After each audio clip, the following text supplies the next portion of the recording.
সবাই মূলত মোটামুটি বিএনপি রাজনীতির সাথে জড়িত। এর মধ্যে নূর আমিন ভাই তিনি কিছুটা মধ্যপন্থা অবলম্বন করে থাকেন, তিনি শুধু আওয়ামী বিরোধী, আমার মতো আর কি। তো যাই হোক, আমরা শুরুতেই যেহেতু প্রধানমন্ত্রীর হয়ে কাজ করছেন, পদপ্রার্থীর হয়ে কাজ করছেন যিনি প্রধানমন্ত্রী হবেন, সেই কারণে আমরা প্রথমেই জনাব গিয়াস আহমেদের কাছে যাই। গিয়াস ভাই, আমরা আপনাকে দেখছি আপনি গাড়িতে চড়ে সম্ভবত নির্বাচনী প্রচারণার কাজে যাচ্ছেন, গলায় কার্ড ঝুলানো আছে আপনার। কি অবস্থা দেখছেন আপনার যে প্রার্থী জনাব তারেক রহমান, তার মাঠ কেমন দেখছেন? ধন্যবাদ ইলাজ ভাই আমাকে সংযুক্ত করার জন্য।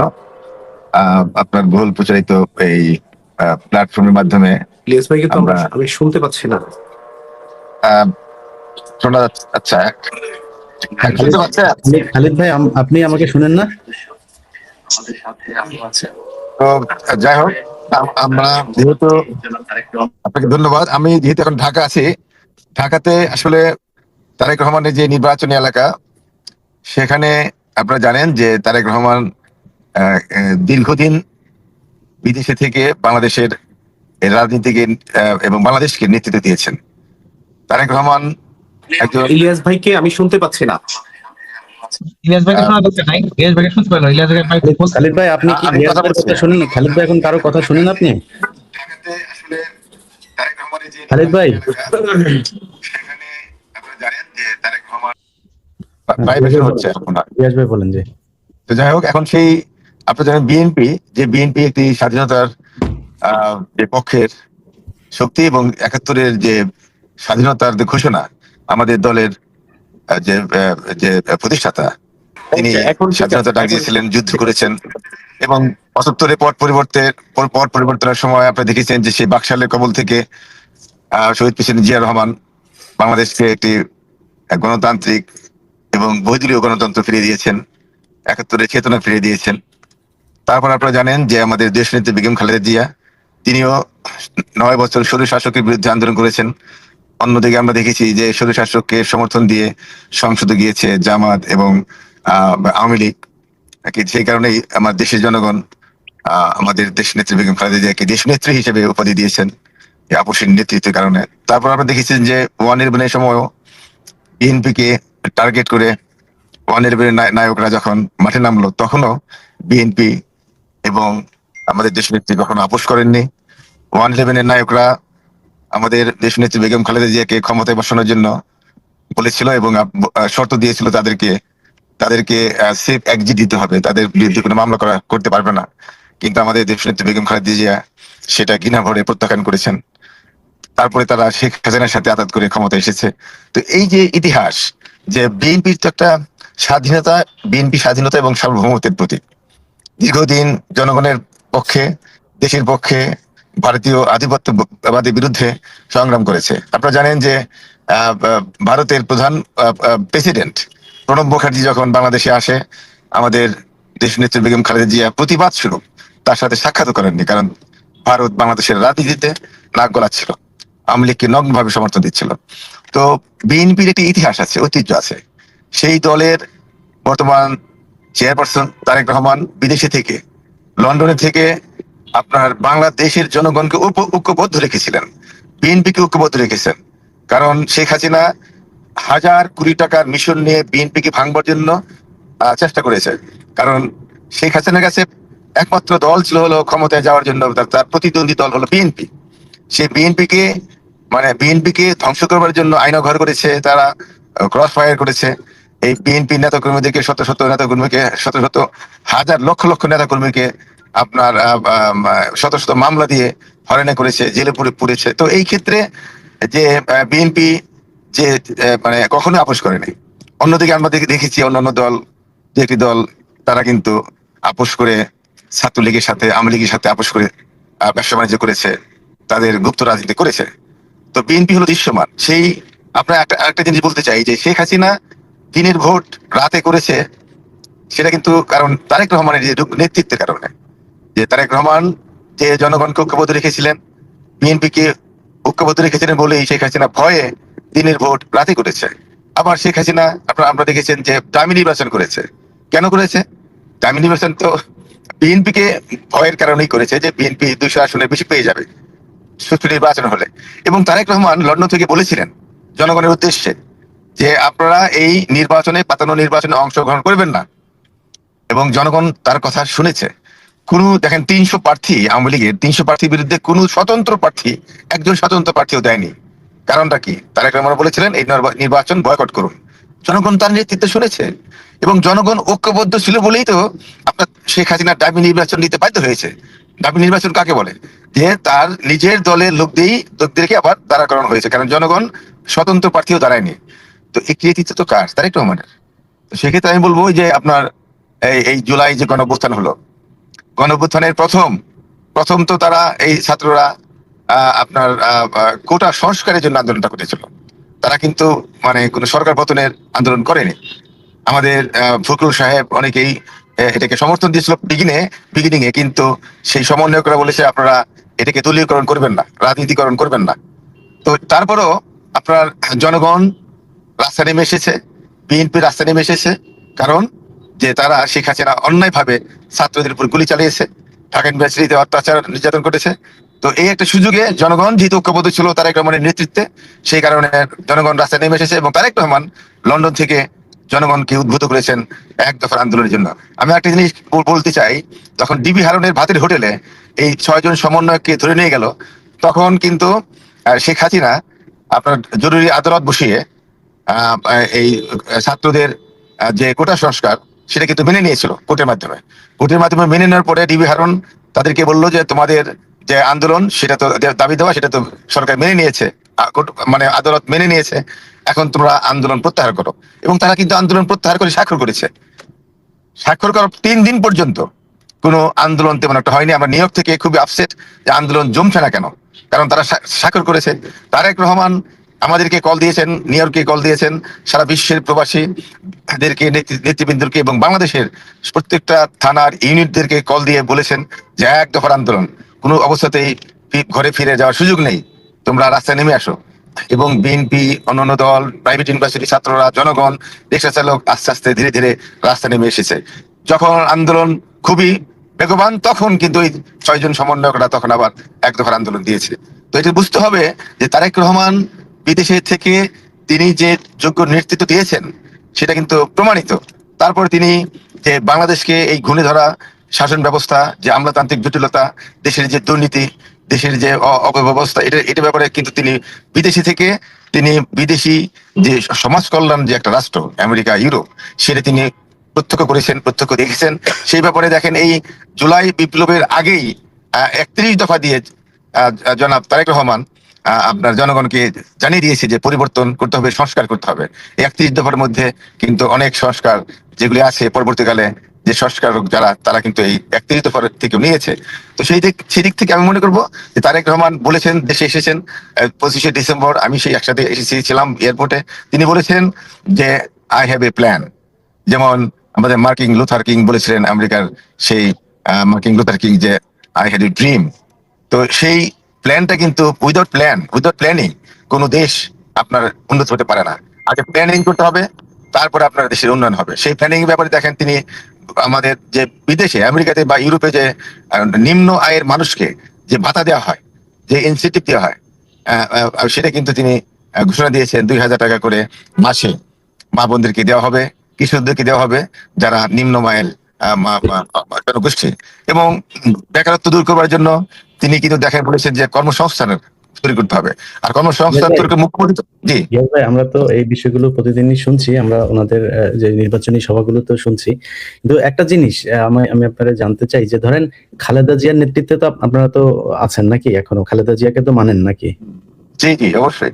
আচ্ছা, আপনারা কেন আপনাদের বক্তব্যের ভেতরে ধরেন খালেদা জিয়া থাকতে আমি খালেদা জিয়ার মুখ থেকে কোনোদিন এই স্বাধীনতা বিরোধী, জামাত ইসলাম স্বাধীনতা বিরোধী, তারপরে আমরা মুক্তিযুদ্ধের শক্তি, মানে এই ধরনের বক্তব্য কখনো শুনতাম না। ইদানিং আপনাদের নেতাদের কাছে না একটু কারেকশন করি, মানে ইলিয়াস ভাই, আপনার যখন 96-এ যখন জামাত বিএনপির থেকে জোট ভেঙে গিয়ে যখন শেখ হাসিনার সাথে গোপন আঘাত করে, তখন কিন্তু আমাদের দেশনেত্রী বেগম খালেদা জিয়া বলেছিলেন, দেখেন যে জামাত বেঈমান, জামাত মুনাফিক, এই কথাটা আমাদের দেশনেত্রী বেগম খালেদা জিয়া বলেছিলেন। কারণ তখন মাত্র আওয়ামী লীগের সাথে গিয়ে মাত্র 3টা আসন পেয়েছিল, আর বিএনপির সাথে থাকলে 15টা থেকে 20টা আসন পায়। মানে কিন্তু তারা কিন্তু 91 থেকে 96 যখন জামাত ছিল সাথে তখন ছিল না। মানে 96 থেকে 2000 যে সময়টাতে ছিল না, শুধু ওই সময়টাতে বেমান ছিল। এরপর আবার 2001 এর ওই পর সময় থেকে ওই সময় আমাদের থেকে সরে গিয়ে শেখ হাসিনার সাথে আতাত করেছে।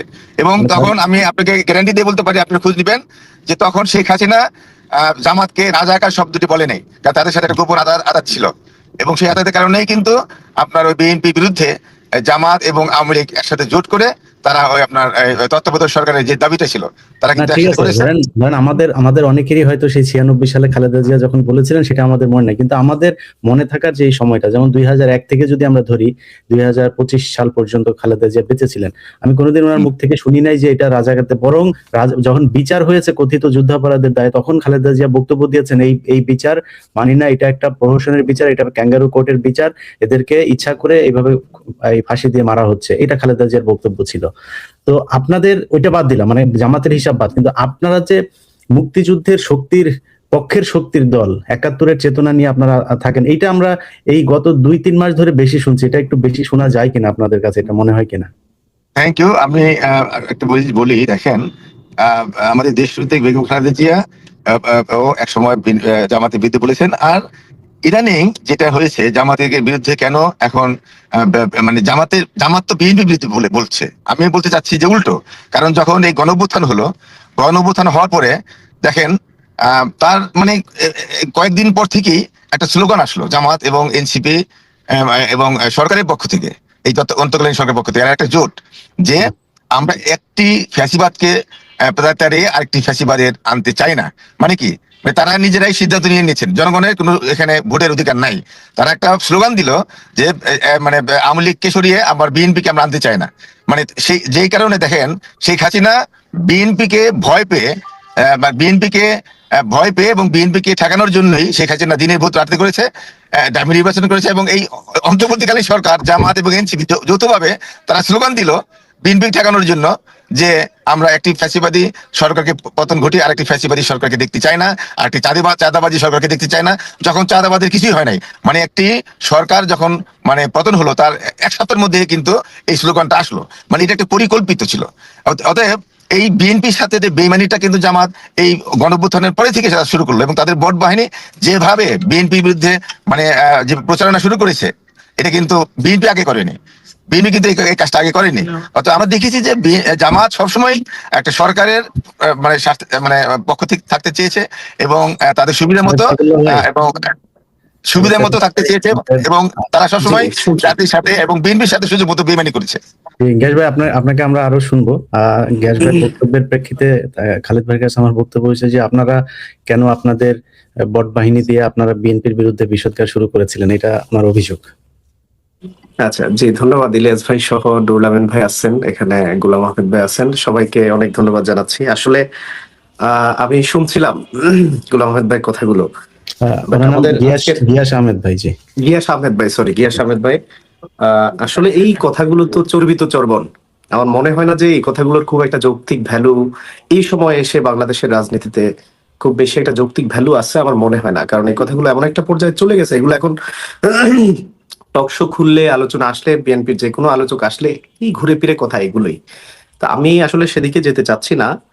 এগুলোর জন্য বাস্তব অর্থে যেটা বলা যায় সেটা হচ্ছে এগুলোর জন্য আগামী 12 তারিখ পর্যন্ত আমরা একটু অপেক্ষা করি। অনেক ধরনের তর্ক বিতর্ক নানা দিক থেকে আসবে, নানা দিক থেকে হবে। রাজনীতির একটা বড় বিষয় হচ্ছে যখন এটা আমার আসলে এটা এই যে গ্যাস ভাই নিজেও জানেন, আমরাও জানি, তিনি যা বলছেন এগুলো টকশোর একটা আলোচনা থাকে, ডায়াস থাকে, বাট এর বাইরে রাজনৈতিক সততা, রাজনৈতিক প্রেক্ষাপট যেটা বাংলাদেশের মানুষের কাছে একেবারেই স্বচ্ছতার সাথে পরিষ্কার, কার অবস্থান কি, কোথায় কি, স্বাধীনতা 71, এটাকে আমরা ধারণ করি। এটাকে বারবার বলা হয়েছে, এই ব্যাপারে অসংখ্য বক্তব্য, স্টেটমেন্ট আছে, কথা হয়েছে, এগুলো চর্বিত চর্বণ। এটা নিয়ে আমার মনে হয় সময় নষ্ট করার এখন খুব বেশি একটা সুযোগ নাই। এরপরে ভোট বাহিনী যেটা বললেন, এই আলোচনাগুলো 5ই আগস্টের পর থেকে শুরু হয়েছে। আসলে ভোট বাহিনী বলতে সাধারণ মানুষদের একটা বিরাট অংশ অনলাইন ব্যবহার করেন।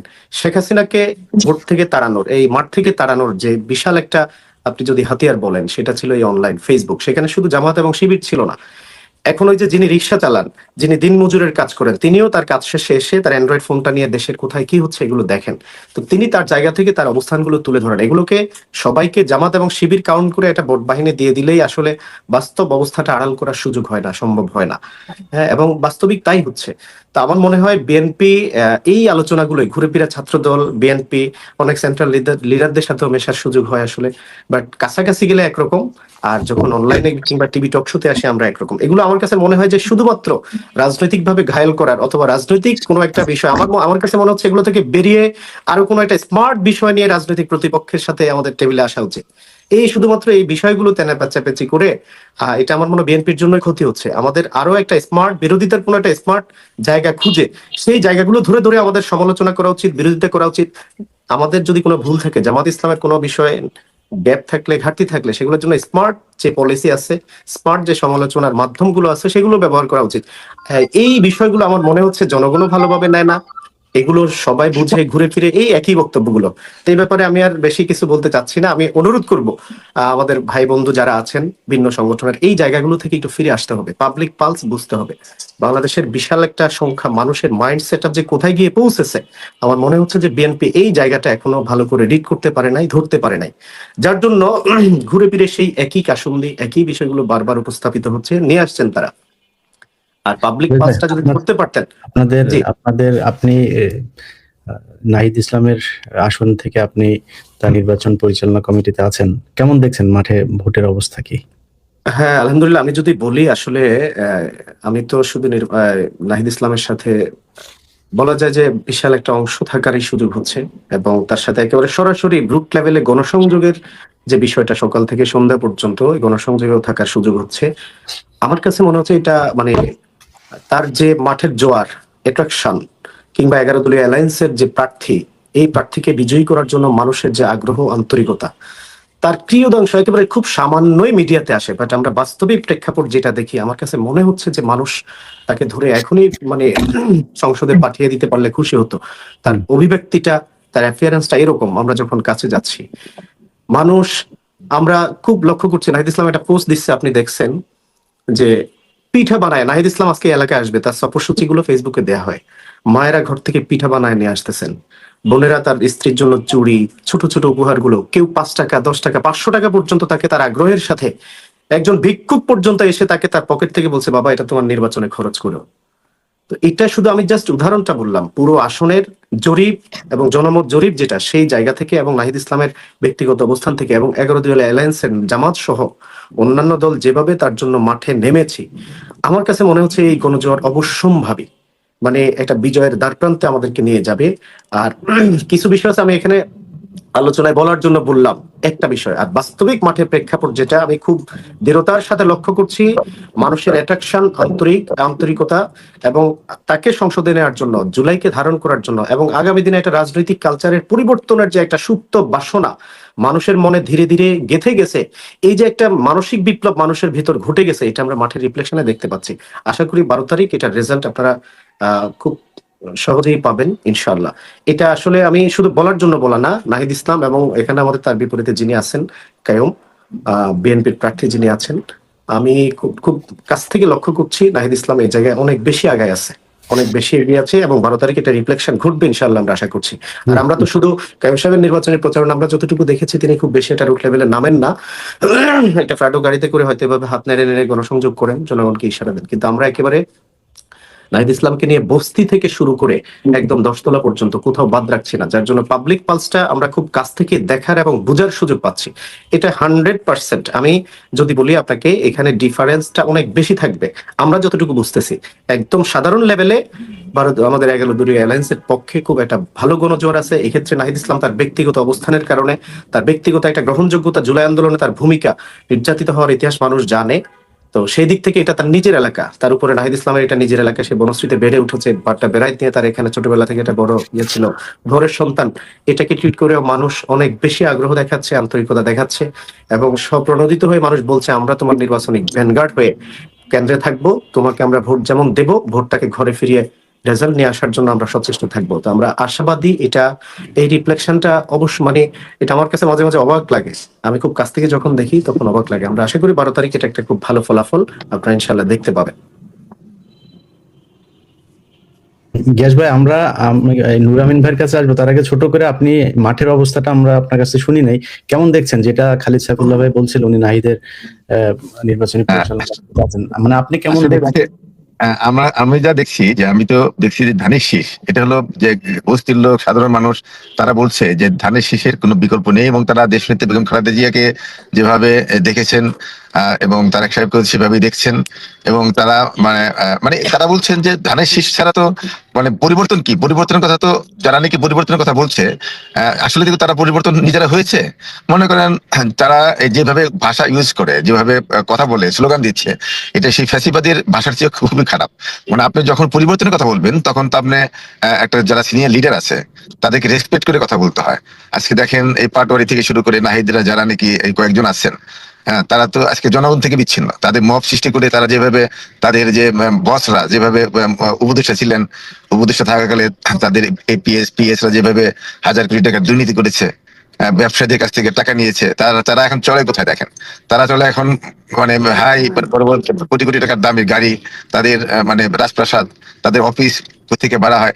এই যে একটা মানে পরিবর্তন যারা করবে তারা তো মানে আগে নিজেকে পরিবর্তন করতে হবে। সেই ক্ষেত্রে জনগণ কিন্তু বুঝে গেছে যে তারা যখন রাস্তায় নামে জনগণ তাদেরকে বাধা দেয় যে আপনারা তো ঠিক না, আপনারা কোথায় ছিলেন, কোন গাড়িতে চড়েন, আপনার বাড়ি ঘরের অবস্থাকে এখন এত পরিবর্তন কিভাবে আসলো, আর আপনি এই ধরনের ভাষা ব্যবহার গ্যাস ভাই, করেন। ধরেন আমরা যদি যাকে নিয়ে খুব বেশি বিতর্ক হয়, এমনি মানে মির্জা আব্বাসের এমনি ব্যবসা কি, যেটা দিয়ে উনি এত মানে ওনার ব্যাংক ট্যাঙ্কের মালিক হয়ে গেল, এত ব্যবসা এটা কোথেকে পেল?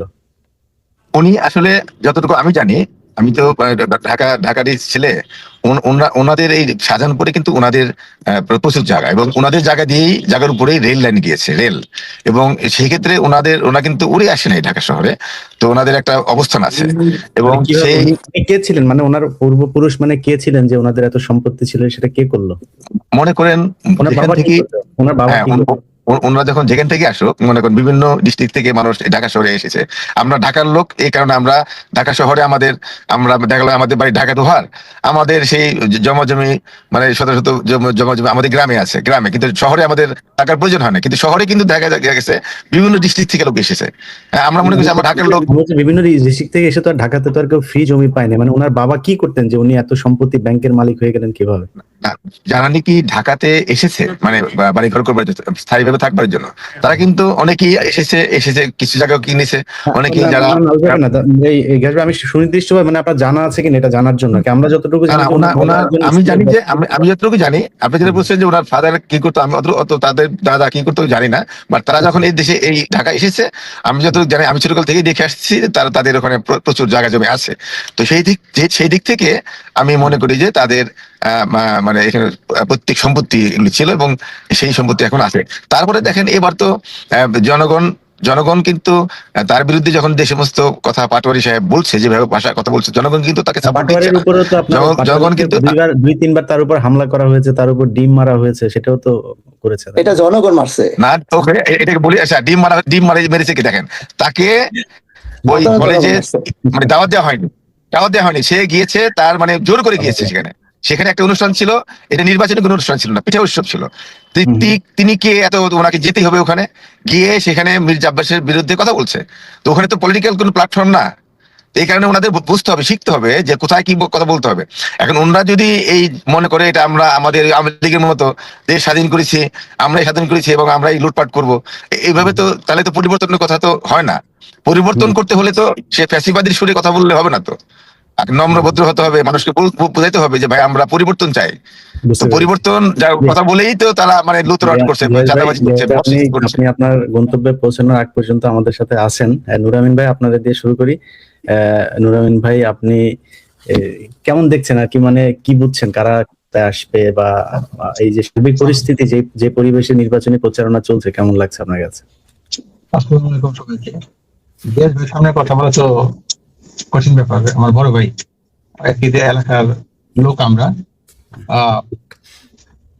আমরা আসলে ট্রফিকে থাকি যে ভোটের মাঠের শেষ মুহূর্তের প্রস্তুতি খালিদ তারেক ভাই বললো তো গ্যাস ভাই আশা করি ওইভাবেই বলেন, আর ইলিয়াস ভাই প্রশ্নটা ওইভাবেই রাখেন। মির্জা আব্বাস নিয়ে আমরা ঘাটাঘাটি খুব রবিন ভাই, আমি এক সেকেন্ড একটু আপনার একটু থামাই। প্রিয় দর্শক, আপনারা যারা আমাদের সাথে আছেন, আমি আমাদের এই লিংকে, আমাদের স্ট্রিমিয়ারের যে লিংকটা আছে সেটা আমি দিয়ে দিচ্ছি। আপনারা এই লিংকে ক্লিক করে ঢুকতে পারবেন। আমরা কিছু মানুষকেও এখানে জয়েন করার চেষ্টা করব। আপনারা আপনার মন্তব্য জানাতে পারবেন। আমার যে ফেসবুক পেজটা আপনারা দেখছেন, এটা আমার ফেসবুক পেজ। এটা আপনারা আপনার পরিচিত সবাইকে জানাতে পারেন যে এই পেজটাতে আমি এখন আছি। তাতে যেসব ভুয়া যে পেজগুলো আছে, ফেক পেজগুলো থেকে, মানুষের বিভ্রান্তি থেকে মানুষ বাঁচবে। এবং আমার যেই ইউটিউব চ্যানেলে এখন আপনারা লাইভটা দেখছেন, এটাও আমার নতুন আরেকটা ইউটিউব চ্যানেল। আমি দ্বিতীয় আরেকটা ইউটিউব চ্যানেলকে এখন নতুন করে তৈরি করছি। তো এটাও আমারই চ্যানেল। অনেকে বিভ্রান্ত হন যে আমার এই চ্যানেলটা আসলে আমার কিনা, আদৌ এটা আমারই চ্যানেল।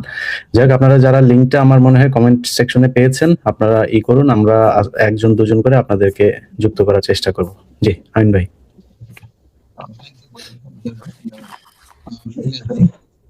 অ্যাকচুয়ালি গত পরশু দিন যখন আমি শুনতেছিলাম ফোনের মাধ্যমে, আমার তো পাশাপাশি বিএনপি ছাড়া, আমি গ্রামে ছোট সময় থেকেই বিএনপি কে সমর্থন করি।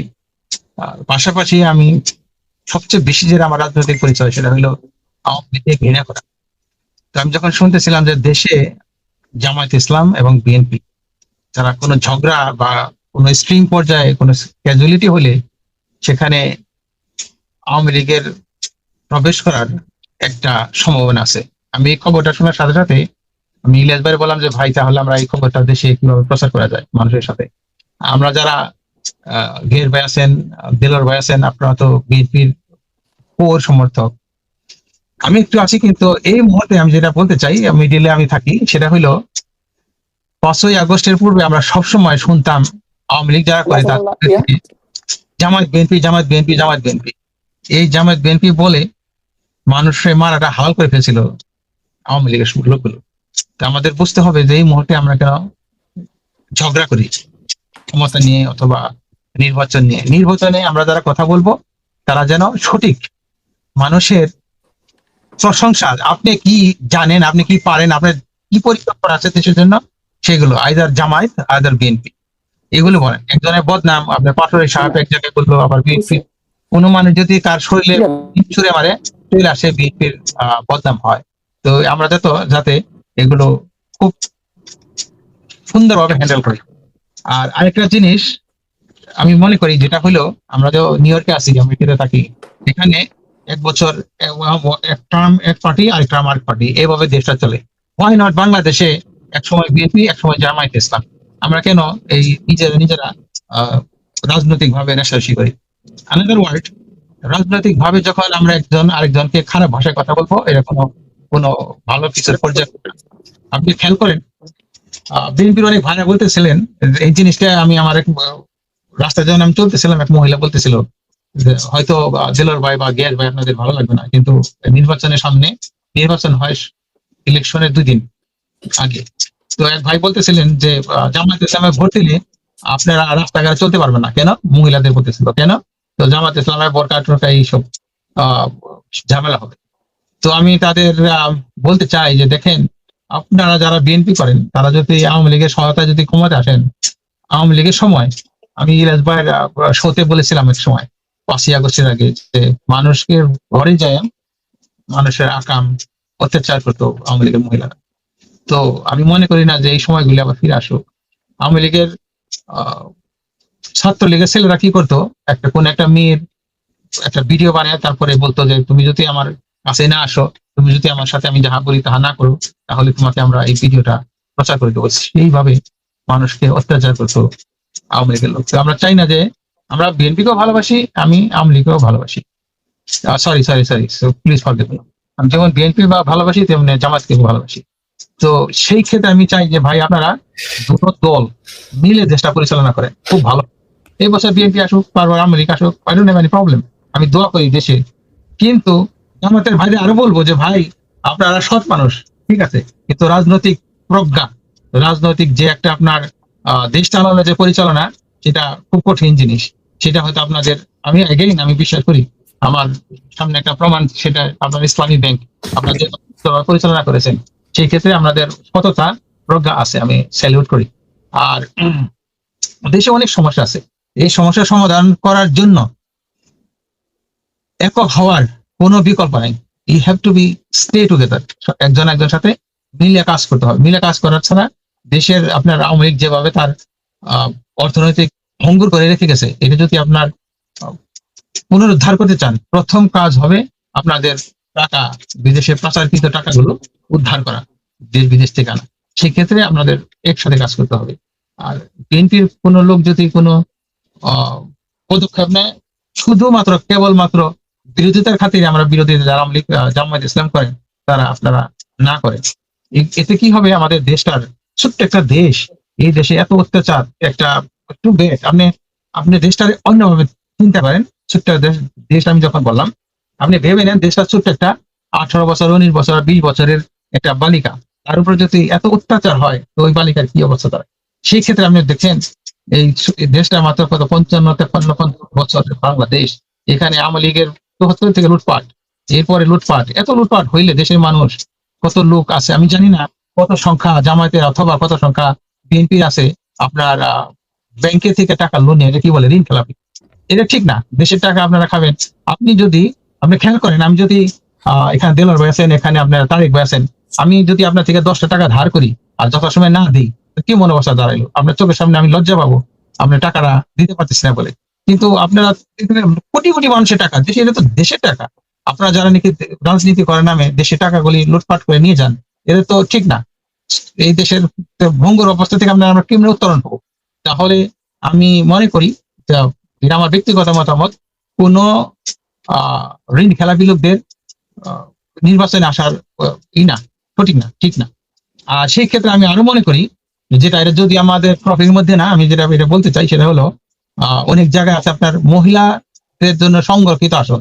আমি এটা খুব ঘোর বিরোধী। সংরক্ষিত আসন বলতে কোনো কথা নেই, আমেরিকাতে যে যে যোগ্যতা বলে সরাসরি ভোটে পাশ করে আসে। মহিলাদের যদি আপনারা সংরক্ষিত আসন দেন, সেক্ষেত্রে কি হবে, বাসার কাজের মহিলাগুলি সব সংসদে এসে যাবে। এটা ঠিক না, এটা আপনারা করিয়েন না, যারা আপনার আপনার জামায়াতের ভাইয়েরা ক্ষমতা আসেন আর বিএনপির ভাইয়েরা ক্ষমতা আসেন। ধন্যবাদ। আমি যদি একটু সময় পাই আবার পরে বলবো। এখন ইলিয়াস ভাই অন্য কাউকে দেন প্লিজ। আচ্ছা, দেলোয়ার ভাই খুব উত্তেজিত হয়ে আছেন। দেলোয়ার ভাই, আপনার এই মাঝখানে আবার আপনি বলছেন যে একটু আপনাকে প্রশ্ন করি নাকি ভাই? প্রশ্ন হলো, আপনাদের একটা দল থেকে একটা ফ্যামিলি কার্ড দেওয়া হচ্ছে, তাই না? এই ফ্যামিলি কার্ডটা আসলে কয় টাকার ফ্যামিলি কার্ড দিবেন, কয়জন মানুষকে দিবেন, এটাকে আসলে সুনির্দিষ্ট করা হয়েছে নাকি এটা আপনাদের দল থেকে? আসসালামু আলাইকুম। প্রথমে আমি ধন্যবাদ জানাই আমাদের দেশ বিদেশ যারা বন্ধুরা আছেন, সবাই দেখতেছেন, এই জন্য ধন্যবাদ।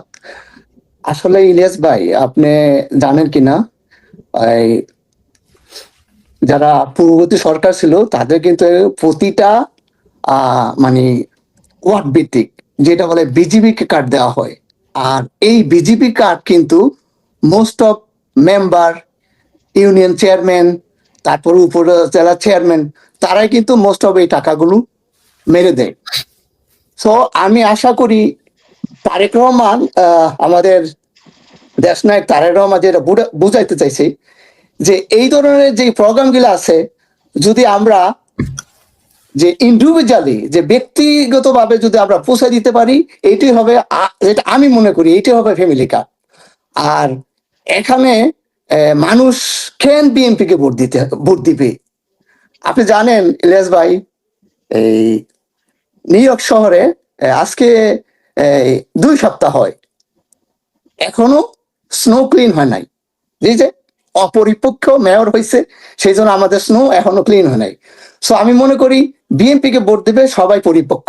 আর আরেকটা জিনিস দেখতে হবে, আপনি 71-এ যান, তারপরে স্বৈরাচার শেখ মুজিবুর সময়ের পরে, যে 75-এর পরে যে দুর্ভোগ ছিল, তারপরে 90-এর সেই স্বৈরাচারী এরশাদ বলেন, আর বর্তমান 2026 বলেন, এই প্রতিটা দুর্যোগ মুহূর্তে কিন্তু বিএনপি ক্ষমতা নিছে, এবং এই বিএনপি কিন্তু দেশকে সুস্থভাবে চালাইছে। এটা কিন্তু আমি মুখের কথা বলতেছি না। 2001 থেকে 5 কি সুষ্ঠুভাবে চলেছিল নাকি? অবশ্যই সুষ্ঠুভাবে চলেছে। অনেকেই বলে যে ওই সময় এই বিদ্যুৎ খাতে ব্যাপক লুটপাট হয়েছিল, ওই সময় এই যে বিদ্যুতের জন্য মানুষ রাস্তায় গুলি খেত, তারপরে সারের জন্য মানুষ গুলি খেয়ে মারা গিয়েছে, এরপরে বিদেশে টাকা পাচারের অভিযোগে এফবিআই গিয়েও তারপরে আপনাদের অনেকের বিরুদ্ধে সাক্ষী দিয়ে সেটা তো আর মিথ্যা কথা না। সিঙ্গাপুরের যেই টাকা পাচারের ঘটনা এটা তো সত্যি কথা, তাই না? এফবিআই নিজে গিয়ে সেটা দিয়ে এসে আমরা শেখ হাসিনার কথা বলতে দিতাম না এগুলো নিয়ে, কিন্তু এটা তো সত্যি কথা। তো এই যে এগুলো যে হয়েছিল সেখান থেকে মানে পরিবর্তন হয়েছে, বিএনপি এখন কি ভালোই হয়েছে আগের চেয়ে নাকি? বাট আপনি বললেন সিঙ্গাপুরে টাকা পাচার হয়েছে, কিন্তু এই আওয়ামী লীগ সরকার 15 বছর ছিল, তারা কিন্তু একটাও এই তারেক রহমানের মানে বিরুদ্ধে কোনো একটা মানি লন্ডারিং কোন একটা করতে পারে নাই। আপনারা জানেন একজন জাজ তার পক্ষে রায় দিছে, এই সেই জাজকে কিন্তু শোকজ করা হয়েছে। দেশ আর থেকে তারেক রহমান যদি দুর্নীতি করতো, দেশ থেকে বের করে দেওয়া হয়েছে, বাট সেই জাজ কিন্তু ওই মামলাতে গিয়াসউদ্দিন আল মামুনকে 7 বছরের জেল দিয়েছে, এটা জানেন তো?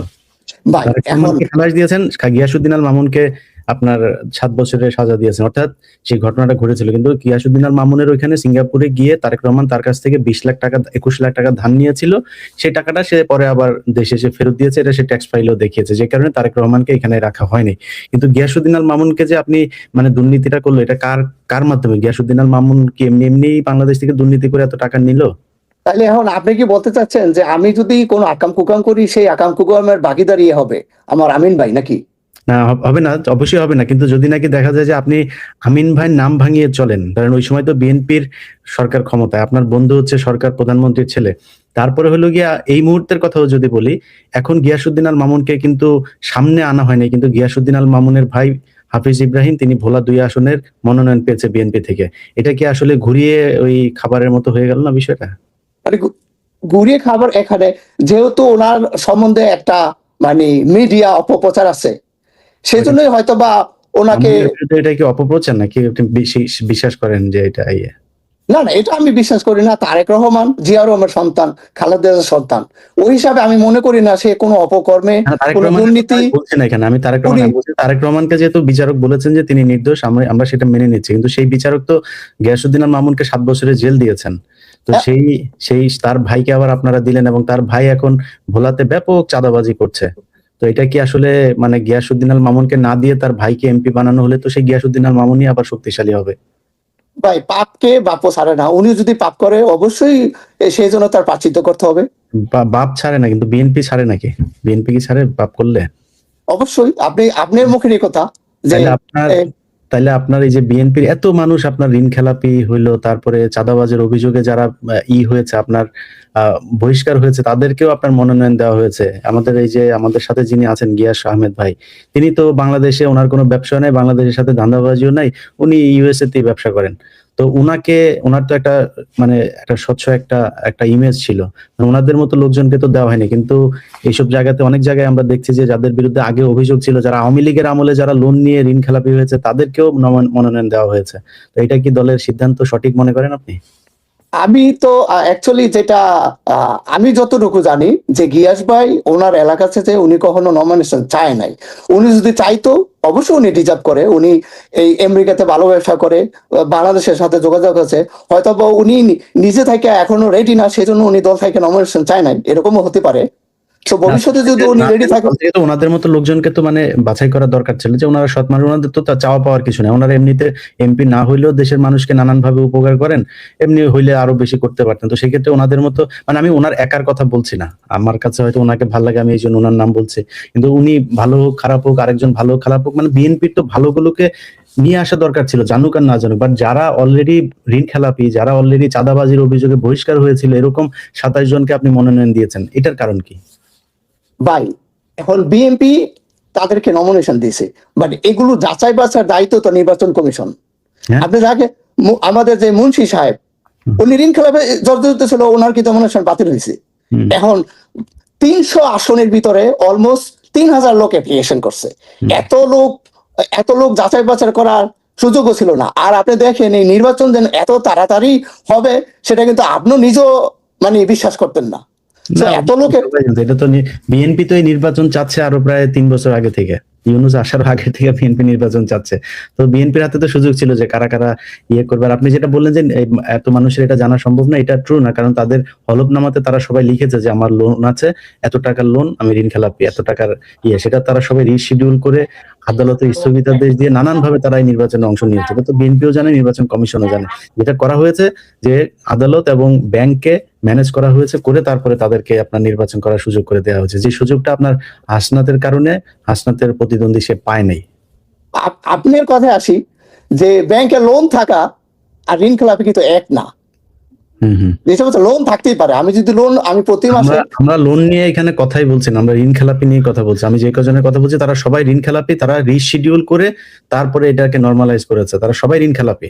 তাহলে এটা তো আমি মনে করি বর্তমান নির্বাচন কমিশনের ব্যর্থতা, আর আমি মনে করি এই সরকারের ব্যর্থতা। এখানে তো বিএনপির ব্যর্থতা না। না এখন বিএনপি তো চাইবেই তার যোগ্য লোকটা এই নির্বাচনে আসুক। হ্যাঁ, কিন্তু বিএনপির সমস্যা যেটা হয়েছে, আমাদের হাতে তো অপশন নাই। নির্বাচন কমিশনও সেই চাপটা দিতে পারে নাই। যেমন বিএনপির অন্তত 1/2 শতাধিক মানুষের নামে অভিযোগ আছে যে তারা সবাই ডুয়েল পাসপোর্ট নিয়ে তারপর নির্বাচন করছেন। এখন এটা যদি বাদ দিতে যায়, সেক্ষেত্রে অনেকেই বলে থাকেন তারেক রহমানও ডুয়েল সিটিজেন, তাকেও বাদ দিয়ে দিতে হবে। এটা কি সম্ভব? নির্বাচন করা সম্ভব? তাহলে নির্বাচন কমিশনকে কিছু তো একটা, এবার নির্বাচনটা তো একটা বিশেষ পরিস্থিতিতে হচ্ছে, তো সেক্ষেত্রে তাদের এইসব মানে ছাড়গুলো দিতে হয়েছে, তাদের হাতে অপশন ছিল না। ইলিয়াস ভাই, এরকম ভিত্তিহীন অভিযোগ থাকতেই পারে। দেখেন, আমি 10 বছর পর বাংলাদেশে গেলাম, আমি আমার পার্সোনাল কয়েকটা কাজে গেছি। আমি যেহেতু বিএনপির সাথে জড়িত, তা আপনি দেখছেন, আপনার একটা লাইভে আমি অনেক কিছু বলছি। আমি দেশের কিছুই করি না, তারপরেও কিন্তু আমার ওই কিছু কিছু লোক বলতেছে বাটপার। ভাই, আমি কি বাটপারি করলাম? মানে বিএনপি করেন এই জন্য বাটপার বলে, না কি জন্য? এখন এলাকার লোকজনের হয়তো বা তার এগেইনস্টে কিছু গেছে, ব্যক্তির উপরে গিয়ে পড়ছে, ব্যক্তির স্বার্থের উপরে পড়ছে, এই জন্য। সে এরকম অনেক লোকই আছে যে আপনার প্রোপাগান্ডা, মিথ্যা অভিযোগ, ভিত্তিহীন অভিযোগ আনতেই পারে, সেইটাই স্বাভাবিক। আচ্ছা, আমরা আমরা আমরা রানা নামে একজনকে করেছি ভাই। আপনারা সবাইকে একটু বলে রাখি, যারা যুক্ত হবেন, মানে আমার সাথে আর কি ব্যক্তিগত আলাপ না করে আপনাদের নির্বাচন নিয়ে কথা বললে ভালো হয়, যে নির্বাচনে আপনার এলাকায় কি দেখছেন, কেমন প্রার্থীকে ভোট দিবেন, আমরা এটা একটু জানার চেষ্টা করব। জি রানা ভাই বলেন। আসসালামু আলাইকুম ইলিয়াস ভাই, ভালো আছেন? বুঝলাম। জি ভাই। জি ভাই, আমি আসলে ব্যক্তিগতভাবে আপনারা যারা অনলাইন অ্যাক্টিভিস্ট তাদের অনেক ফ্যান। তো শুরুতে আমি 2 মিনিট কথা বলবো, বেশি সময় নেবো না, যেটাও আপনার অনেকগুলো গেস্ট আছে। আমি এইমাত্র দেওয়ার ভাইয়ের কথা শুনতেছিলাম, উনি খুব সুন্দর করে বিএনপি কে অপরাধ থেকে এড়িয়ে গেছেন। তো আমি একটা কথা বলতে চাই, সেটা হচ্ছে উনি যে বললেন নির্বাচন কমিশনের ব্যর্থতা, কিন্তু এই ঋণ খেলাপি এবং এই ঋণ খেলাপিদের নমিনেশন দেওয়ার জন্য বিএনপি আন্দোলন করছে। এখন আমার কথা হচ্ছে, তারেক রহমানের যদি অনুমতি না থাকে এই আন্দোলন কখনোই সম্ভব না। সুতরাং শুধু এখানে নির্বাচন কমিশনারের ব্যর্থতার আগে অবশ্যই বিএনপির অনেক বড় ব্যর্থতা আছে, ঠিক না ভাইয়া? এটা আপনার দিক দিয়ে হইতে পারে। না না না, এটা তো দেশবাসী দেখছে। ঋণ খেলাপিদেরকে নমিনেশন দেওয়ার জন্য বিএনপি আন্দোলন করছে এবং আন্দোলনে বাধ্য হয়ে এক পর্যায়ে নির্বাচন কমিশন তাদেরকে নমিনেশন দিতে বাধ্য হয়েছে, এটা দেশবাসী দেখছে। আচ্ছা থাক। আর হচ্ছে কি, আমি আরেকটা কথা বলতে চাই, বর্তমানে দেশের পরিস্থিতি আমরা দেখতেছি। তো আমার কথা হচ্ছে, আপনারা যারা অনলাইন অ্যাক্টিভিস্ট আছেন তারা অন্তত দেশবাসীদেরকে একটু মানে বলতে পারেন, যেহেতু প্রশাসন বেশিরভাগে আপনারা দেখতেছেন বিএনপির কোলে ঢলে পড়ছে। হ্যাঁ, তো আপনি পিনাকি যারা আছেন সবাইকে অন্তত রিকোয়েস্ট করে বলবো যে প্রশাসনের দিকে তাকিয়ে না থেকে যেভাবে আমরা আমাদের ভোটটাকে রক্ষা করতে পারবো, ইলিয়াস ভাই আপনি আপনার মাধ্যমে অন্তত দেশবাসীকে সেভাবে উৎসাহিত করবেন যে মানে কোনো দিকে না, বিএনপির দিকেও না, আওয়ামী লীগের দিকেও না, বা জামাতের দিকে না, যেভাবে আমরা আমাদের ভোটটাকে রক্ষা করতে পারি এই অ্যাডভাইসটুকু করবেন, আমি ইলিয়াস ভাইকে অনুরোধ করবো। আর লাস্ট আমি একটা কথা বলবো, বলতে চাই। আসলে আমার মনে একটা কোশ্চেন, আমার মতো আমার অনেক ফ্রেন্ড সার্কেলের মনে একটা কোশ্চেন, সেটা হচ্ছে নর্মালি কিন্তু প্রশাসন চাচ্ছে, আমরা দেখতেছি প্রশাসন চাচ্ছে বিএনপি ক্ষমতায় আসুক, পুলিশ, সেনাবাহিনী অথবা নির্বাচন কমিশনের আচরণ সেভাবে আমরা দেখতেছি। এখন আমার প্রশ্ন হচ্ছে, আমি জানি না যে কারণ আপনাদের যারা নির্বাচন নিয়ে একটু ঘাটাঘাটি করেন, বুঝেন, তাদের কাছে আমার প্রশ্ন, যদি আমরা এলাকা ভিত্তিক ভাবে প্রত্যেকটা কেন্দ্র থেকে যদি আমরা ভোটগুলো গণনা করে নিজের কেন্দ্রটাকে ঠিক করে ভোট গণনা করে নিতে পারি, তাহলে কি প্রশাসন ইচ্ছে করলে এখানে কারচুপি করা সম্ভব কিনা? না, সম্ভব না। আপনারা সচেতন থাকলে অবশ্যই সম্ভব না। ধরেন আজকে গতকালকে একটা নির্দেশনা, আমার মনে হয় প্রতিটা কেন্দ্রে যখন ভোট গণাগণি হয় সবাইকে একটা রেজাল্ট দেওয়া হয়, আর আপনারা যদি ওই রেজাল্টগুলো ফেসবুকে পাবলিশ করে দেন, তাহলে তা কোনো নির্বাচনের সম্ভবই না এটা কারচুপি করার। কারচুপি কিভাবে হবে? যেমন আমার এলাকায় হচ্ছে যে এখন আওয়ামী লীগের টাকা দিয়া আমাদের যে স্বতন্ত্র প্রার্থী আসছে তারা এখন এই আওয়ামী লীগের টাকাতে নির্বাচন করতেছে, ওইভাবে কারচুপি হবে, অন্যভাবে কোনো কারচুপি হবে না। এখন যদি আওয়ামী লীগে লোকেরা জামায়াত ইসলামকে ফাইন্যান্স করে, তাহলে ওইভাবে হয়তো বা কারচুপি হইতে পারে ভোট কেনার ব্যাপারে। আচ্ছা, রাজু ভাই আছেন আমাদের সাথে। রাজু ভাই কি অবস্থা, কেমন নমস্কার। আছেন ভাই? আচ্ছা নমস্কার দাদা, ইলিয়াস ভাই। দাদা কেমন আছেন দাদা, বলেন। নমস্কার, আমি আগরতলা ত্রিপুরা থেকে ইলিয়াস ওরে ভাই। বাবা, আপনি ত্রিপুরা থেকে যুক্ত হয়েছেন, জি বলেন। আচ্ছা, ধানের শীষ না দাঁড়িপাল্লা, দাদা বলেন।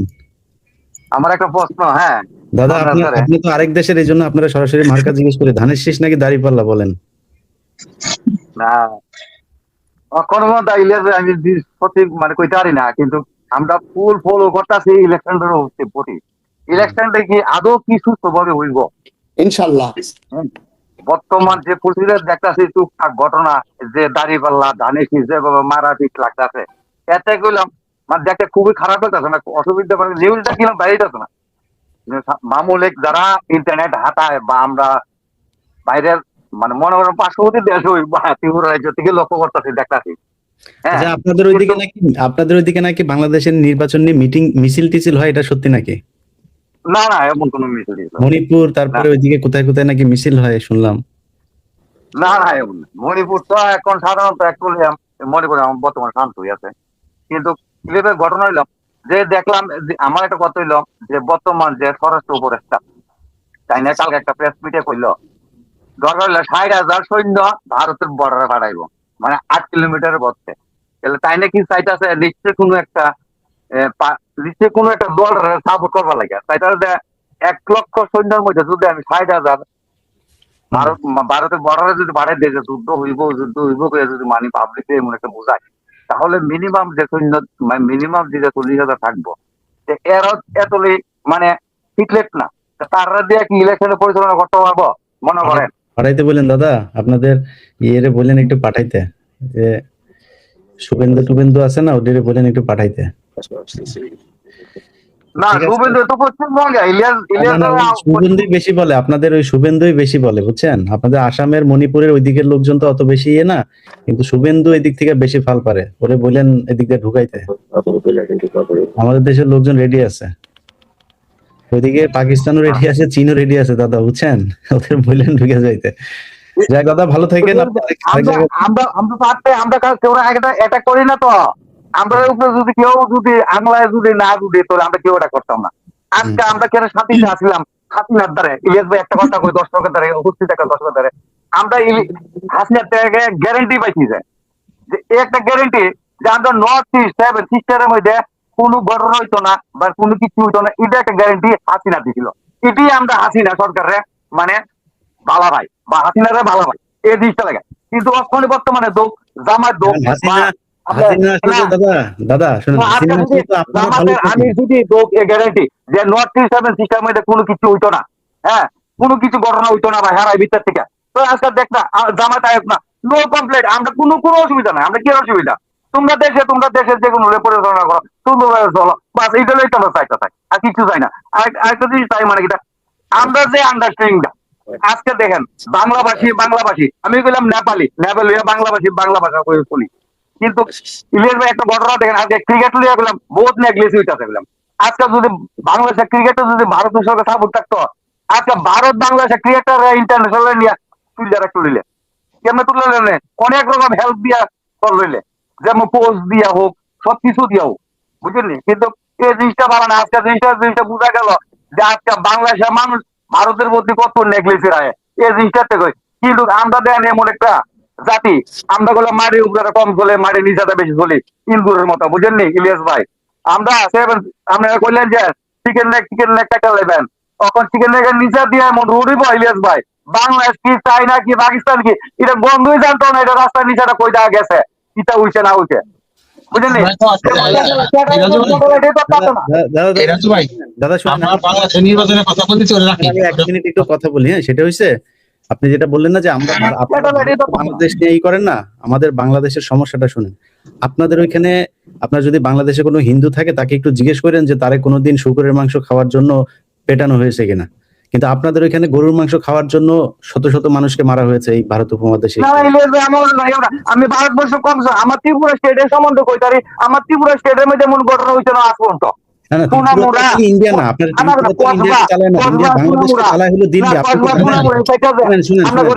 দাদা শুনুন, হ্যাঁ, আপনি কি জানেন যে আমাদের দেশের মুক্তিযোদ্ধারা যারা ক্যাম্প করতে এরা তো নিশ্চয়ই ভাবে জানে ত্রিপুরা বগুলের সম্বন্ধে, বুঝলেন আমরা যে কথাটা কই বাংলাদেশের নির্বাচন- আপনাকে দাদা বাংলাদেশ নির্বাচনের কথা বলি আমরা, এটা বাদ দিই ভাই, এটা বাদ দিই। নিয়ে আসি, তবে আপনারা একটা জিনিস বললি, সেটা হচ্ছে যে এই ভারত সেই ভারত যে কিনা আমাদের দেশের কোর্টের সামনে থেকে মানুষকে তুলে নিয়ে ভারতে আচ্ছা, ওনার মনে হয় ত্রিপুরা পাঠানো আমাদের উচিত দেশের আমার মনে হয়। মানুষকে, রাজনৈতিক দলের নেতাকে জোর করে তুলে নিয়ে তারপরে আপনাদের শিলংয়ে নিয়ে রাখে।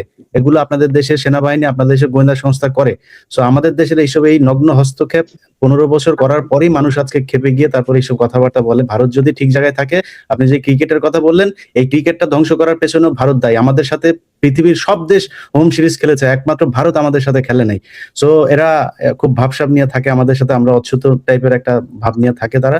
তো তাদের ব্রাহ্মণ্যবাদী যে আচরণ, সেটা আমাদের সাথে খুব বেশি দেখায়, যেই কারণে এই সমস্যাগুলো হয়। দাদা আপনাদের প্রতি আমাদের না ব্রাহ্মণবাদী হয় যান ইলিয়াস ভাই, আমার ব্রাহ্মণ হয় যান পয়সা ইলিয়াস ভাই, কিন্তু এই কথা না, ব্রাহ্মণ দিয়া করেন না, পয়সা আমার আছে, বুঝলেন না ইলিয়াস ভাই, ব্রাহ্মণবাদী না, কিন্তু ধর্ম লিয়ে কথা না, কথাটা কিন্তু বুঝলেন না, একটা কথা আপনারা বাংলাদেশ না সরকার আয়োগ যাক, এটা কোনো কথা না।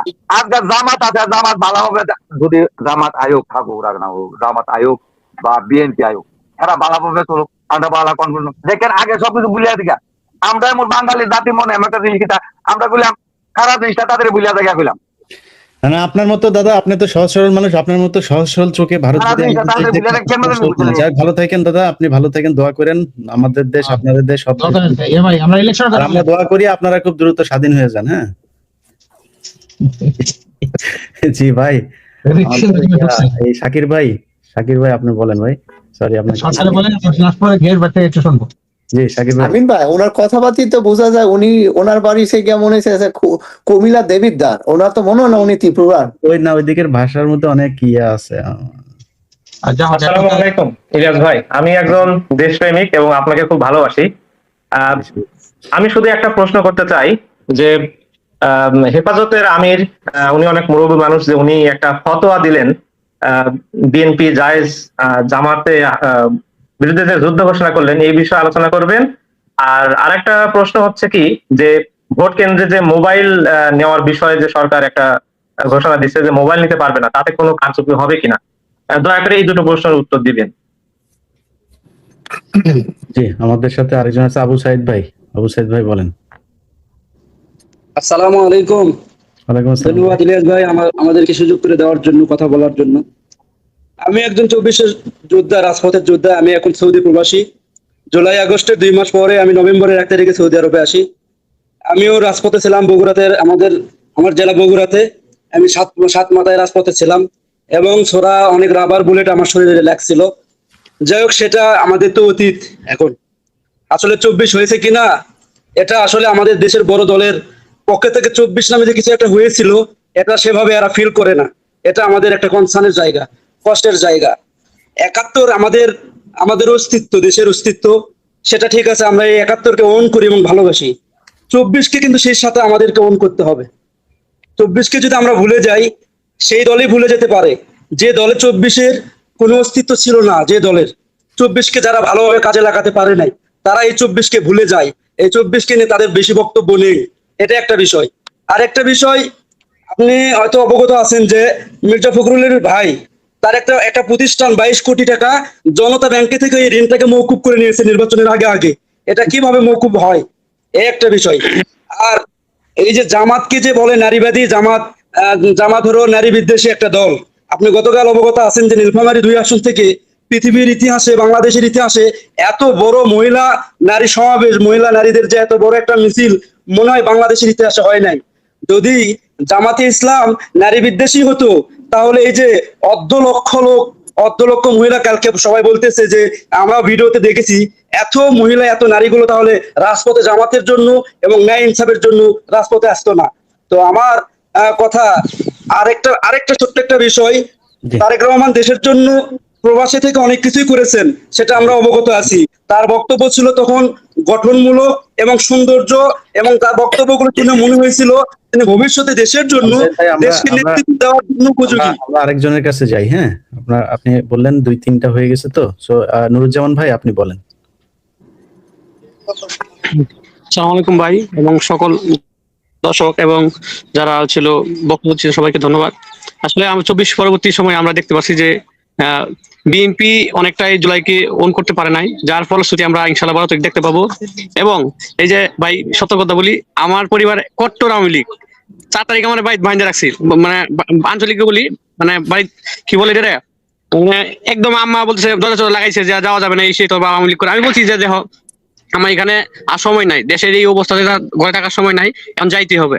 এখন যখন 12 তারিখ নির্বাচন, এখন আবার ধরেন 11 দলের জোট যে সমর্থিত ওনাদের ইস্তেহার বা আপনাদের অ্যাক্টিভিজম, পিনাকি দাদার অ্যাক্টিভিজম সব দেখার পরে আমরা একটা বুঝতে পারছি যে দেশটা কোন দিকে যাওয়া উচিত। ঠিক আছে, এখন এই যে বাস্তবতা, গতকাল আমি বিএনপি করি না, কিন্তু আমার বিএনপি পোস্টে দিয়ে রাখছে, কিন্তু আমি তো ভোট দিব জামাতে, আমি সিল হ্যাঁ ভোটে দিব। গণভোটের কথা বললো বিভিন্ন জায়গা থেকে বাধা আসে, স্থানীয় নীতিবৃন্দ যারা আছে বিএনপি তাদের কাছে গিয়া। এখন কথা হচ্ছিল 12 তারিখে প্রমাণ হবে আসলে কারা দেশের পক্ষে আর কারা মানে 71 বিক্রি করতেছে বা 24কে ধারণ করতেছে না। ঠিক আছে, আমরা চাই দেশটা সুন্দর হোক এবং দেশটা যেন আবার এই ফ্যাসিবাদের আওতায় না আসে, এবং মানে দেশের যেমন আপনাদের মতো ব্যক্তিরা দেশে আসতে পারতেছেন, এটা আমাদের জন্য লজ্জার। আমরা চাই আপনারা দেশে আসেন এবং দেশের জন্য কাজ করেন। অনেক ব্যক্তিবর্গ আছে, ঠিক আছে, এবং আমরা এই যে এখনো ছাত্র, আমি কিন্তু আপনার রাষ্ট্রপতি president Abdul Hamid medical college student, ওইখান থেকে আন্দোলন করছি। ঠিক আছে, ওইখান থেকে হোস্টেল আমাদেরকে মানে জায়গা দেয় না, তারপরে অনেক নানান ধরনের নির্যাতন সহ্য করতে হয়েছে, বুলেট খাইলাম। এখন আমরা চাই যদি বিএনপি ক্ষমতায় আসে, বিএনপি তো ক্ষমতা আসবে, ঠিক আছে, আমরা চাই ক্ষমতায় আসুক, কিন্তু ওনারা আসার 1.5 বছর আগে যেগুলো শুরু করছে, এখন আসার পরে যা হবে তা আল্লাহ পাক ভালো জানে। আমরা চাই এমন একটা সরকার আসুক। নুরুজ্জামান ভাই, আপনি ভোট দিবেন দাঁড়িপাল্লায়, তো বিএনপি ক্ষমতায় আসবে কেন? সেটাই তো, আমরা চাই বিএনপি ক্ষমতায় আসুক, কিন্তু যে পরিস্থিতি মানে ভিতরে সব গুপ্ত, বিএনপির আপনার অফিসে বসে থাকে।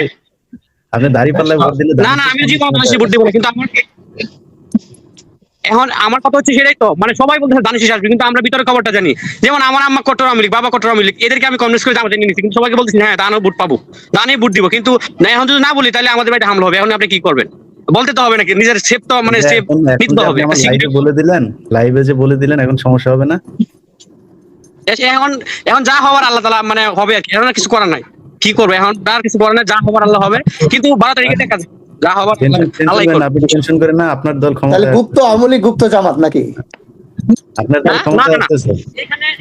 শুনেন, আপনারা গুপ্ত ছিলেন এতদিন, আওয়ামী লীগে গুপ্ত ছিলেন, এখন গুপ্ত হয়ে জামাতে ঢুকতেছেন, এই তো। শুনেন, এগুলো বলতেছেন না, এইগুলো বলার কারণে আপনাদের বুট কমতেছে প্রতিদিন 10 থেকে 20,000 করে প্রতি সেকেন্ডে।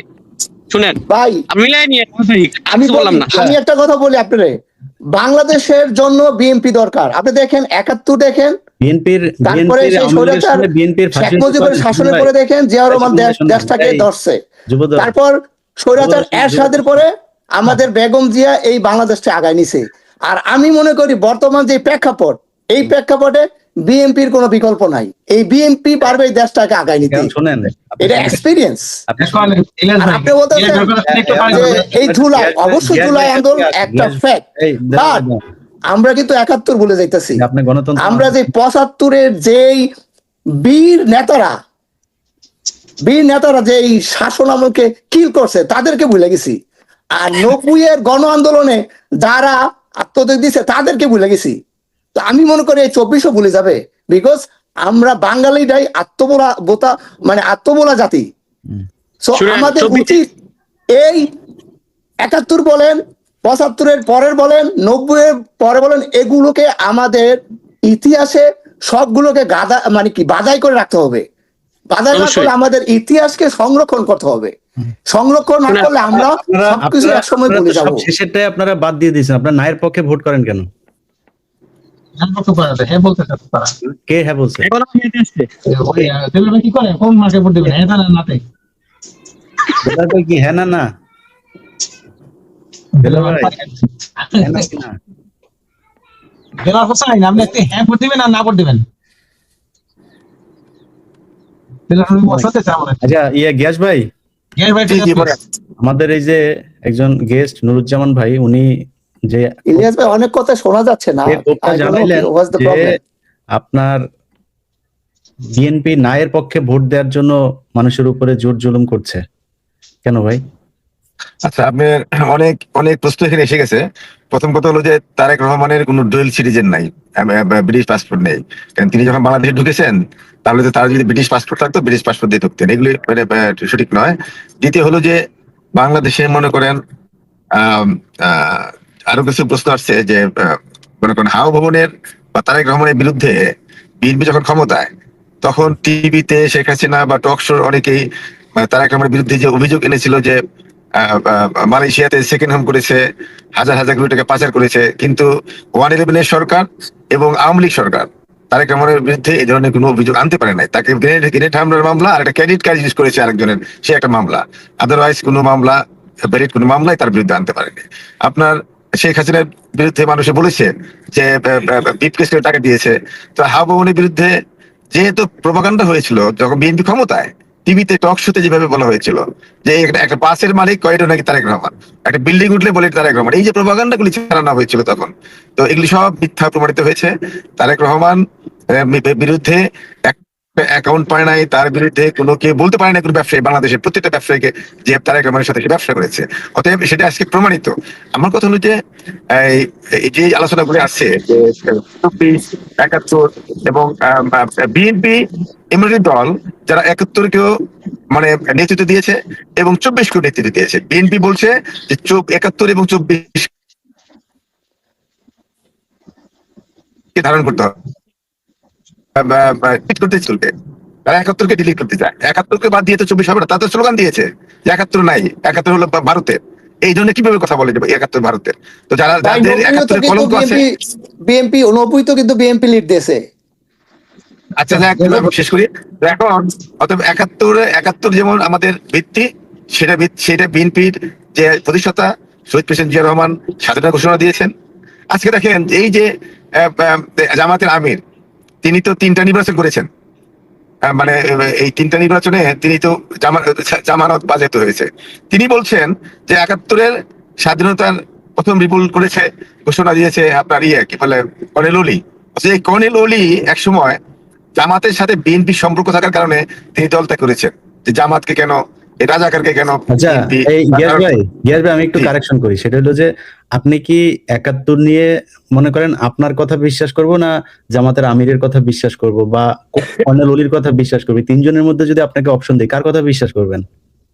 না এখানে তো বিশ্বাস করেন তো জামাতে আমির তো অনেক মিথ্যা কথা বলছে। না আমি বলতেছি না আমি বললাম যে এই তিনজনের ভিতরে আপনি কাকে বিশ্বাস করবেন, মানে একজন থার্ড পার্টি কাউকে যদি জিজ্ঞেস করি আপনি জামাতের আমির আর কর্নেল ওলি তিনজনকে আমি বলতে পারবো যে জামাতে যে লিডার আপনার সাইদি, তিনি তো বলে গেছেন। না ভাই পয়েন্ট ভাই আমি একদম সরাসরি কোশ্চেন করছি, এই তিনজনের ভিতরে কাকে বিশ্বাস করবো সেটা বলেন। আমি তিনজনের মধ্যে আমি কর্নেল ওলি আর জামাতের আমির। এটা তো আপনার ব্যাপার, আপনি কাকে বিশ্বাস করবেন। আমি তো দুইজনকে এখন মুনাফিক মনে করি, বুঝছেন না, কারণ এরা তো ইতিহাস বিকৃতি করছে। মানে উনি নিজে ওই যুদ্ধে ছিল, জিয়াউর রহমান ওনার ব্যাপারে একটা এসিআর দিয়ে গেছেন, যে লিখে দিয়ে গেছেন, সেটা এখনো আমাদের ইতিহাসের অংশ, যে কর্নেল ওলি প্রথম বিদ্রোহ করে এবং বিদ্রোহ করে সে আমাকে দিয়ে তারপরে ঘোষণা দেয়, এটা উনি নিজে বলছেন এটা, এবং সেটা জিয়াউর রহমানের দিয়ে যাওয়া 1974 এখন নতুন করে ইতিহাস লেখা হবে মানে এখন না, এটা জিয়াউর রহমান, এটা 1974 সালের লেখা, জিয়াউর রহমানের দলিল পত্র, দলিল পত্রের তৃতীয়। কর্নেল ওলি তো নিজেই বলছেন যে আমি নিজে সাক্ষীদের আমার সামনে তিনি নিজ হাতে ড্রাফট লেখে, জিয়া রহমান সাহেব নিজে হাতে ড্রাফট লেখে স্বাধীনতা ঘোষণা দিয়েছেন, এটা তো আমাদের কর্নেল ওলি বলেছেন। না আমি আপনার ড্রাফট লিখে কি লিখে ওটা নাম বলতেছি, এই যে স্বাধীনতার ঘোষণা দেওয়ার যে আইডিয়াটা যে আমরা বিদ্রোহ করবো, এই বিদ্রোহটা সবার আগে সে করে, এবং এই জিয়াউর রহমান নিজেই সেটা লিখে দিয়ে গেছেন, এটা ইতিহাসের অংশ, এটা এখন কখনো হয় নাই, এটা লেখা নাই, আমার চোখে পড়ে নাই, এটা আমি শুনি নাই কখনো। এবং 1994-এ যেই স্বাধীনতার দলিল পত্র খালেদা জিয়ার সময় তৈরি হয়েছে, সেই স্বাধীনতার দলিল পত্র এটা কর্নেল ওলি কখনো বলে নাই। কখনো ওলি সবসময় বলেছে যে আমি সাক্ষী, আমার সামনে ধরেন সরাসরি যুদ্ধের একজন খেতাবপ্রাপ্ত একজন মুক্তিযোদ্ধা, তার কথা আপনি বিশ্বাস করেন? আমরা তো বিএনপির লোকজন। এই কর্নেল ওলি কিন্তু এই জামাতে, আমি বলি দেখেন এরা কিভাবে দেশ চালাবে। এই কর্নেল ওলি বিএনপি থেকে বের হয়ে গেল যে জামাতের সাথে কেন সখ্যতা, তিনি বের হয়ে গেলেন। আবার সেই কর্নেল ওলি এখন জামাতের প্রিয় মানে স্বাধীনতা ঘোষক হয়ে গেলেন। মানে এই যে হয় হতে পারে আপনারা জামাতের সাথে ঢুকে আবার জামাত থেকে বের হয়ে যান, আপনারা একসময় জামাতকে বন্ধু মনে করে এখন আবার তাদেরকে রাজাকার বলতেছেন না, তো ভুল তো হতেই পারে। জামাতকে কিন্তু আমরা ছেড়ে দিচ্ছি না। জামাতই আপনার স্বপ্ন দেখছে ক্ষমতায় যাবে। জামাত এই 24-এর পরে তারা কি করলো, জামাত আপনাদেরকে বলছে আমরা ক্ষমতায় গেলে আপনাদের নিয়ে আমরা সরকার গঠন করবো, আপনাদের নেতা বলে দিচ্ছেন যে আমরা আপনাদের নিয়ে গঠন করবো না, তাহলে কারা কাকে ছাড়লো? না, বিএনপি বলেছে, আমাদের নেতা বলেছেন যে যারা নাকি সংসদ সদস্য হয়ে আসবেন, জনপ্রতিনিধি হয়ে আসবে, তাদের নিয়ে সরকার গঠন করবে। অনির্বাচিত কোন লোকের সাথে সরকার গঠন করবে কেন? যেমন এখানে যদি সরকার ক্ষমতায় আসে সেই ক্ষেত্রে উপদেষ্টা পরিষদের যদি জাতীয় সরকার হতো তখন না, প্রথম তারা প্রস্তাব দিয়েছিল অনির্বাচিত লোকদের নিয়ে, দলকে নিয়ে একটা জাতীয় সরকার। সেটা তো বিএনপি বলতে পারে না, অবশ্যই না, কারণ জনগণের প্রতিনিধিত্ব থাকতে হবে। জনগণের এখন বিএনপি বলছে যে জনগণের প্রতিনিধি নিয়ে সবাই মনে করলে জাতীয় সরকার হবে, কিন্তু সংসদ সদস্য হতে হবে। এখন আমাদের উপদেষ্টা পরিষদের মধ্যে অনেকে আছেন ইউনিয়ন পরিষদে পাশ করবেন না, মেম্বারে পাশ করবেন না, তারা হয়ে গেছেন এখন আপনার উপদেষ্টা পরিষদ। তাদের এই জুলাইয়ের কোনো মানে অবস্থানে তাদের কোনো অবদান ছিল না, তারা হয়ে গেল উপদেষ্টা। তা এখন তাদের নিয়ে তার জাতীয় সরকার গঠন করা করবো কেন বিএনপি? অর্থাৎ বিএনপি একটা জনগণের দল, জনগণের ভোটের অধিকার বাস্তবায়ন করতে চায়। এখন জনগণের ভোটের অধিকার যারা নাকি বাস্তবায়ন করতে চায় না, জনগণকে ভয় পায়, তারাই কিন্তু নির্বাচন চায় নাই। তারা প্রথমে জুলাইয়ের পরবর্তী সময় বললো যে আমরা নির্বাচন চাই না, নির্বাচন বিএনপি চায়। আর দ্যাট মিন জনগণের ভোটের অধিকার তারা চাচ্ছে না। তারা একটার পর একটা বাহানা করলো, আপনার পিআর সিস্টেম, তারপরে বলে যে ইউনিয়ন পরিষদ আগে দিতে হবে, তারপরে এই একটার পর একটা বাহানা সৃষ্টি করে তারা নির্বাচন চাচ্ছে না। তো এখন যারা নির্বাচন চাচ্ছে না, নির্বাচন চাওয়া মানে কি? জনগণের অধিকার, জনগণের ভোটের অধিকার চাচ্ছে না, তারা আবার আপনার বড় বড় কথা বলছে, মিথ্যাচার করছে। তারেক রহমান কখনোই জামাতের বিরুদ্ধে কথা বলে নাই। যতক্ষণ পর্যন্ত জামাত এবং তাদের বট বাহিনী, জামাতের আমির বিএনপির বিরুদ্ধে মিথ্যাচার শুরু করলো, ক্ষমতায় যাওয়ার জন্য বিভোর হয়ে গেল এবং এই ভোট কেনা শুরু করলো। আপনি মনে করেন এই গ্রামে গ্রামে গিয়ে ভোটের আইডি চাচ্ছে তারা, এত টাকা তাদের, তারা মানে কি তারপরে বিকাশের নাম্বার চাচ্ছে। যারা ধর্মভিত্তিক রাজনীতি করবে তারা কেন এই 2 নম্বরই করবে? তারা কেন ভণ্ড হবে? এই সমস্ত ভণ্ডামি করে তারা আপনারা তো স্বচ্ছ রাজনীতি করতেছেন। আমি এটা আপনাদের নিউ ইয়র্ক যুব দলের নেতারে প্রশ্ন করছিলাম, উনি তো উত্তর দিল না। কারণ আপনারা একটু জিজ্ঞেস করেছি যে আপনারা যে ফ্যামিলি কার্ডের নামে কারোরে বলতেছেন, কারোর বলতেছেন যে পটল আলু এগুলি করবেন, তারপরে কাউকে বলতেছেন আপনার কৃষির ইয়েও নাকি ফ্রি দিবে, ব্যাংকের লোন ফ্রি দিবে, তারপরে এটিএম মেশিনে যায় টাকা তোলা যাবে, এই যে এগুলো বলতেছে, এগুলো কি আপনাদের কাছে মানে আপনারা? এটা তো দৃশ্যমান, এটা তো আমাদের নির্বাচনের ম্যানিফেস্টোতে লিখিত আছে, এই পরিষ্কার। এখানে এক একজনের এক এক রকম কথা না। এখানে ফ্যামিলি কার্ড দেওয়া হবে, যেমন আমেরিকা এবং ইউরোপের উন্নত দেশগুলোতে দিচ্ছে। আপনার মেডিকেট কার্ড দিচ্ছে, মেডিকেট কার্ডের মধ্যে আপনার টাকা আপনি তুলতে পারবেন, আপনি ব্যাংক থেকে তুলতে পারবেন, আপনি এটিএম কার্ড থেকে তুলতে পারবেন।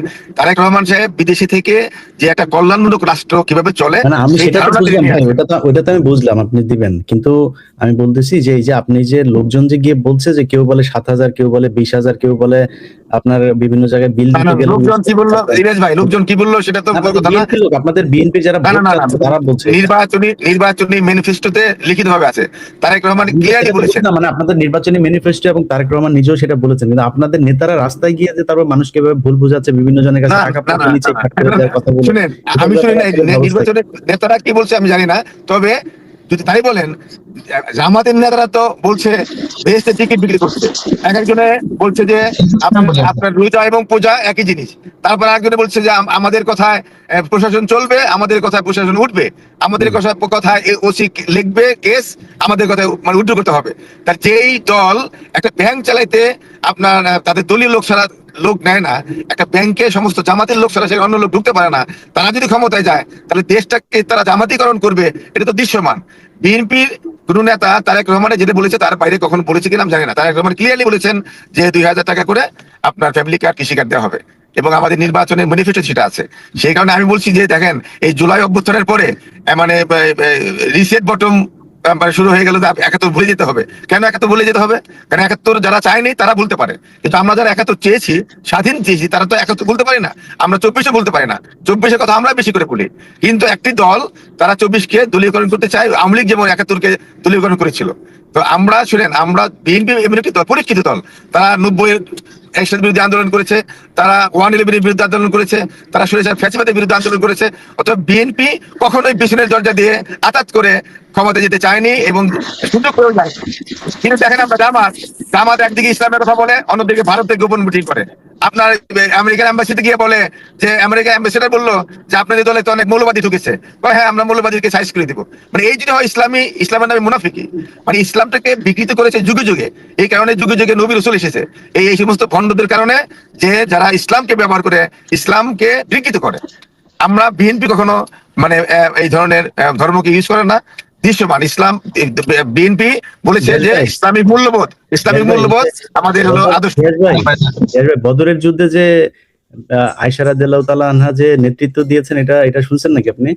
শুনেন, আমি শুনেছি এটা একটা অনেক সময় দেখেন এত বক্তব্যের মধ্যে আয়েশা রাদিয়াল্লাহু আনহা বদরের যুদ্ধে নয়, তবে তিনি সিফিন কি বলে উস্টের যুদ্ধে নেতৃত্ব দিয়েছেন। এটা তো বলেন না কেন? কোন যুদ্ধে উনি কখনোই নেতৃত্ব দেননি। উস্টের যুদ্ধে আমি চ্যালেঞ্জ দিচ্ছি, আর বলেন উস্টের যুদ্ধে তিনি নেতৃত্ব দেন। আমি আবার বলি তাহলে, আমাকে সুযোগ দেন, আমি ক্লিয়ার বলতেছি। আপনার নবী করিম সাল্লামের উফাতের পরে যে প্রথম গৃহযুদ্ধ হয়, মানে মাওলা আলীর বিরুদ্ধে যে যুদ্ধটা হয় সেটা উষ্ঠের যুদ্ধ। সেই উষ্ঠের যুদ্ধে আম্মাজান আয়েশা রাদিয়াল্লাহু আনহা এবং হযরত জুবায়ের এবং তালহা রাদিয়াল্লাহু আনহুর এদের নেতৃত্বে এবং মারওয়ানের নেতৃত্বে, যে কালপিট মারওয়ান আপনার সে যে পরবর্তীকালে ক্ষমতা দখল করেছিল, এদের নেতৃত্বে মাওলা আলীর বিরুদ্ধে বিদ্রোহ করে। এটা হলো আপনার বসরায় সেই যুদ্ধের নাম হলো উষ্টের যুদ্ধ। উষ্টের যুদ্ধ কেন? সে উটের পিঠে আপনার মা আয়েশা রাদিয়াল্লাহু আনহা তিনি নেতৃত্ব দিয়েছিলেন। এটা হলো উষ্টের যুদ্ধ। এটা উষ্টের যুদ্ধের জায়গায় এটা বদরের যুদ্ধে উনি হয়তো স্লিপ অফ টাং হয়েছে, কিন্তু অবশ্যই নেতৃত্ব দিয়েছেন মা আয়েশা রাদিয়াল্লাহু আনহা উষ্টের যুদ্ধে। এটার আরেকটা শব্দ আছে জামাল যুদ্ধ, মানে জামাল যুদ্ধ বলা হয়, আরেকটা বলা হয় উষ্টের যুদ্ধ। আচ্ছা, এই আপনি যে কথাটা বললেন না, এই জিনিসটা যেটা বলা হয়েছে যে বদরের যুদ্ধে, তারপরে এটা হযরত আপনার আলী রাদিয়াল্লাহু তাআলা আনহুর সময় আপনার যে উষ্টের যুদ্ধ, ঠিক আপনি যে উটের যুদ্ধ আর কি, কিন্তু এটা কোনো সরাসরি কোনো সম্মুখ তরবারি দেওয়া কোনো যুদ্ধ না। সরাসরি যুদ্ধ হয়েছিল ইলিয়াস ভাই, প্লিজ ইলিয়াস ভাই, সরাসরি যুদ্ধ হয়েছিল। সেখানে হাজার সাহাবী, ওইখানে তাকে নেতৃত্ব দিতে পাঠানো হয়নি, ওইটা একটা পরিস্থিতিতে তারপরে তিনি ওইটা দায়িত্ব নিতে। শুনেন, যে পরিস্থিতি হোক না কেন তিনি নেতৃত্ব দিয়েছেন। তার উটকে হত্যা করা হয়, পা কেটে ফেলা হয়। সেটা তো আমি ওই আলোচনায় গেলে তো আরো বহুত আলোচনা চলে যায়। আমি বলতেছি যে সেখানে হাজার সাহাবী যে বদরের যুদ্ধে আয়েশা রাদিয়াল্লাহু তাআলা আনহা নেতৃত্ব দিয়েছেন। এটা স্লিপ অফ টাং, এটা বদরের যুদ্ধ না, এটা হলো আপনার উষ্টের যুদ্ধ। কুমিল্লাতে যে ইপিজেড করবেন, ওটা কি স্লিপ অফ টাং ছিল? কেন ইপিজেড? শুনেন, আমি বলি অনেক ইপিজেড আছে এখন হলো আপনার ধ্বজভঙ্গ হয়ে আছে, কাজকর্ম চলছে না, সেটাগুলিকে আবার ইপিজেড করতে হবে। যেমন আপনি বলে রংপুরের ওদিকে নর্থ বেঙ্গলে একটা এয়ারপোর্ট আপনার মানে আছে, কিন্তু কাজ হচ্ছে না, মানে চলমান না। ভূগর্ভস্থ পানি 600 মিটার নিচে, এটা বিশ্বাস করেন নাকি? শুনেন, আমি পানি বিশেষজ্ঞ না, পানি বিশেষজ্ঞ যারা তাকে আপনি কিছু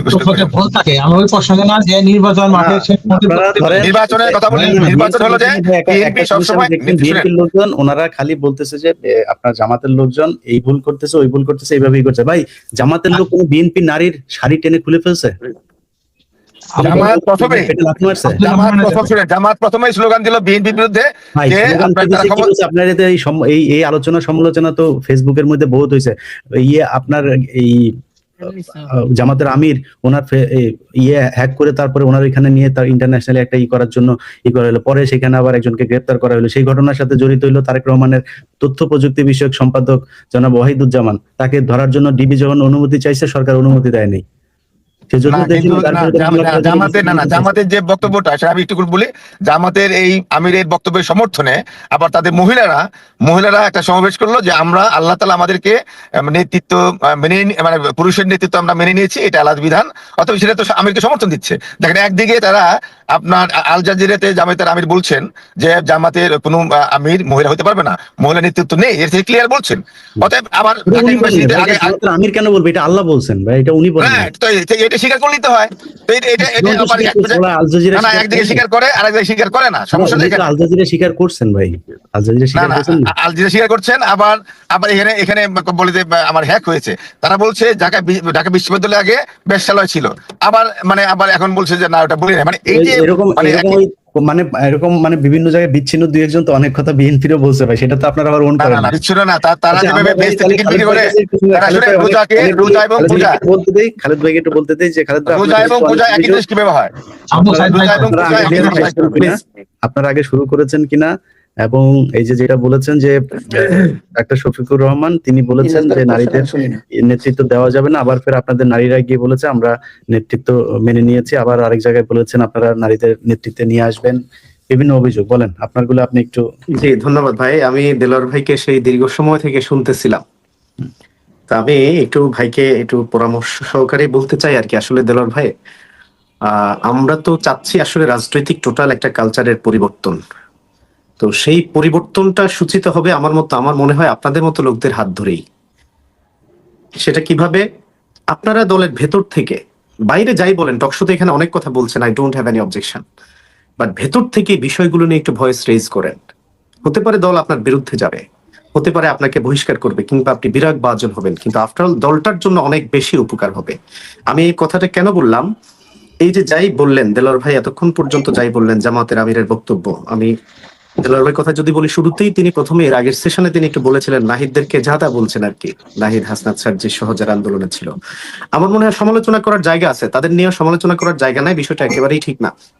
তাদের নিয়েও সমালোচনা করার জায়গা আছে, কিন্তু জুলাই আন্দোলনে তাদের ভূমিকার কারণে বিএনপির রাজনীতি, বেগম খালেদা জিয়া মরহুমা, যাকে আমরা সবাই শ্রদ্ধা করি, তার অবস্থান, তারেক রহমানের দেশে ফেরা, এই জায়গাগুলোতে আমার মনে হয় ন্যূনতম কৃতজ্ঞতা বোধটা রেখে এরপরে আপনি সমালোচনাটা করা উচিত।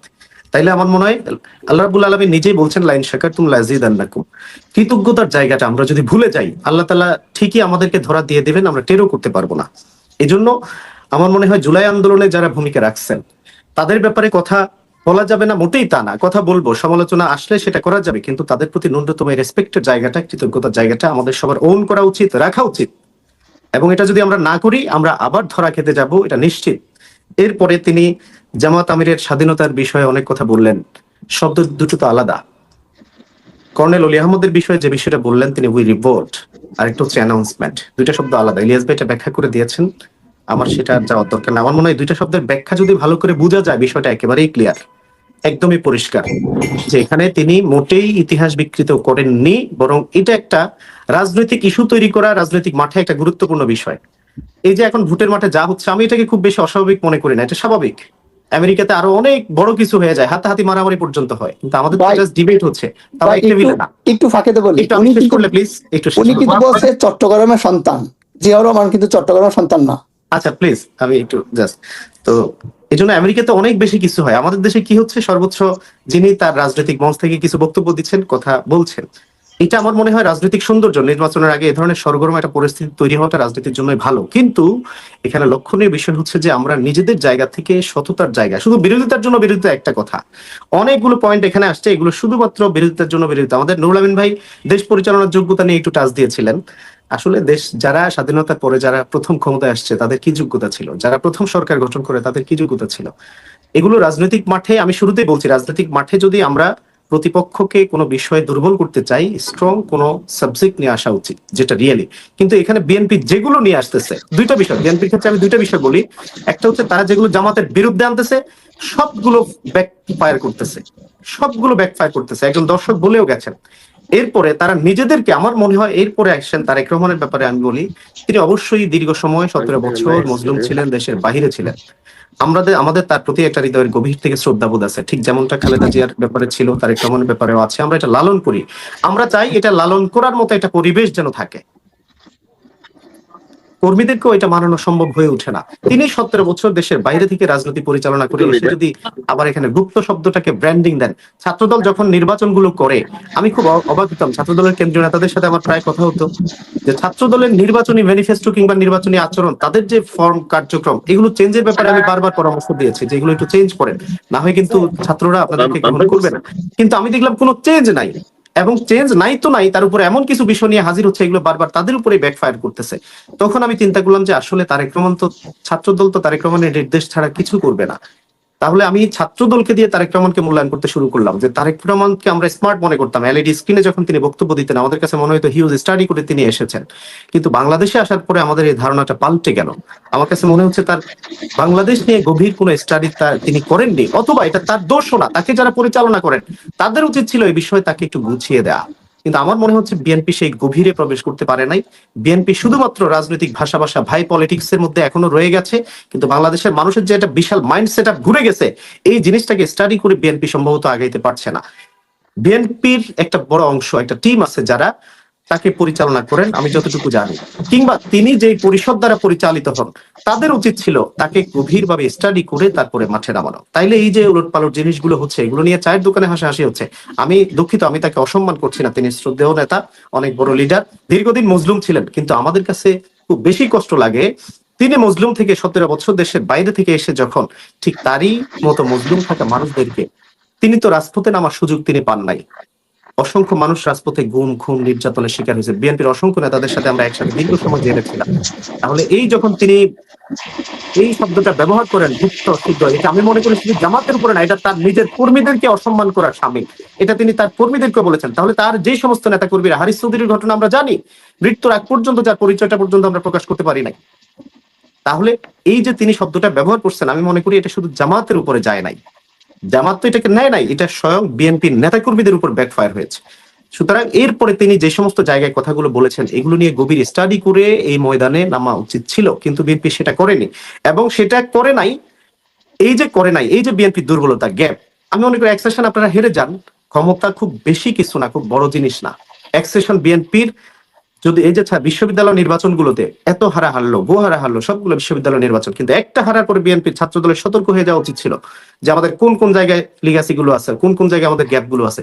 কিন্তু এগুলো নিয়ে স্টাডি না করে শুধুমাত্র গতানুগতিক রাজনৈতিক চর্বিত চর্বণগুলো দেলোয়ার ভাই এতক্ষণ যেভাবে বলে গেলেন, আমার মনে হচ্ছে এগুলো এক ভাই বলেছেন যে এগুলোর জবাব মানুষ 12 তারিখে দিবে।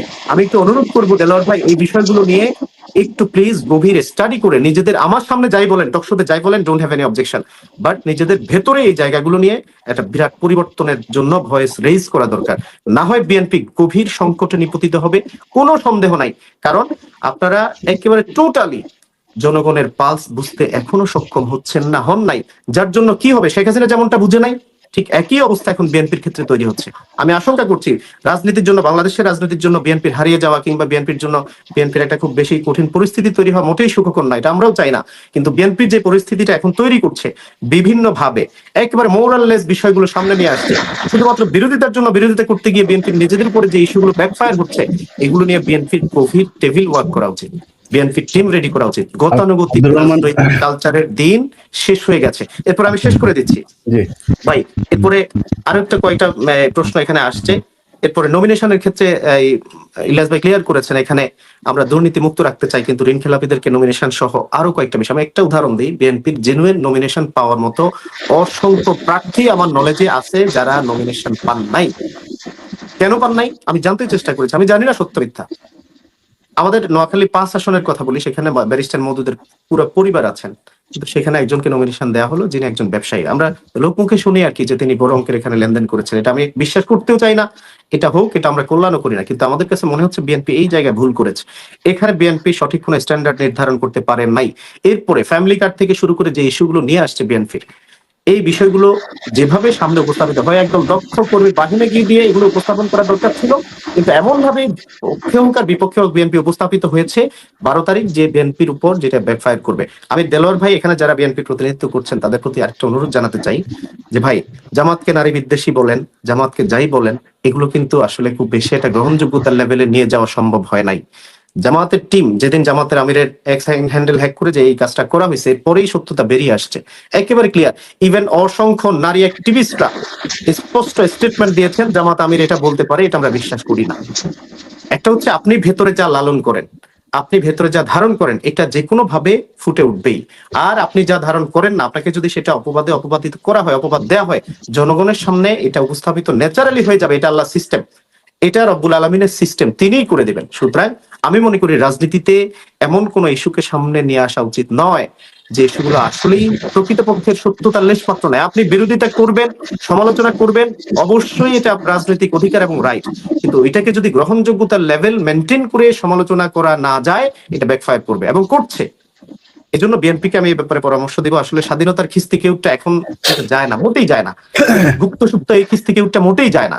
এগুলো আমার মনে হয় আপনারা ভেতর থেকে বিএনপির হাইকমান্ডকে খুব ভালো করে আপনারা শক্তভাবে ভেতর থেকে ভয়েস রেজ করেন।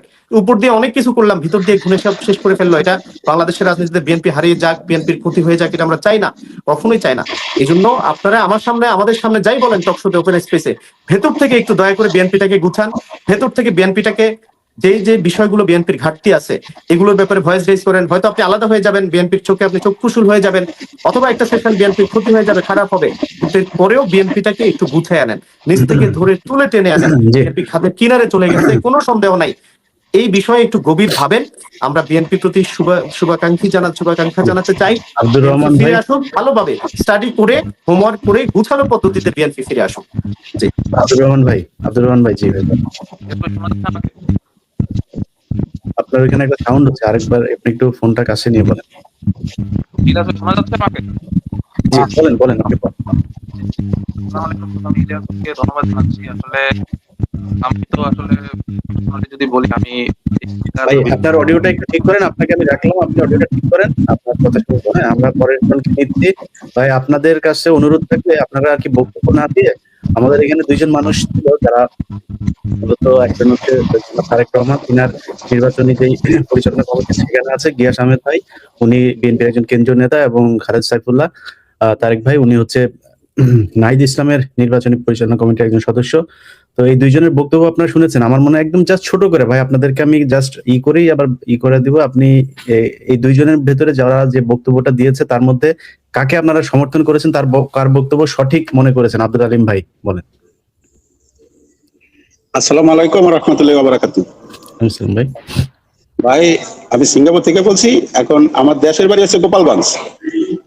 এখন আমার ওই যে বড় ভাই, উনি তো গাড়ি চালাচ্ছে, চশমা টশমা দেখা যায় চোখে, খুব ভদ্রলোক মনে হয়।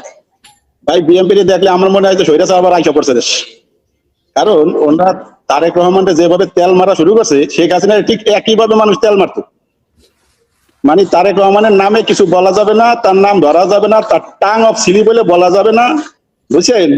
সে মানি মনে করেন বদরের যুদ্ধে মনে করেন যে অন্য যুদ্ধে লাগে যাও, সোয়াবিন তেলের জায়গায় মনে করেন যে ভুট্টা লাগে যাও, আর আপনার যে ওই কুমিল্লায় ইসের বোতল যেটা লাগুক, মানে উনি যেটা শেখ হাসিনা যেটা বলতো, যারা শেখ হাসিনার তেল মারতো তারা কইতো এটাই ঠিক, দিস ইজ রাইট। আলিম ভাই আপনার বাড়ি কিন্তু গোপালগঞ্জে, আপনি একটু সাবধানে থাকেন। হ্যাঁ, বাড়িতে আমরা কিন্তু বলি নাই যে তারেক রহমান বদর যুদ্ধে আমরা বলছি যে এটা কুষ্টিয়ার যুদ্ধে হয়েছে।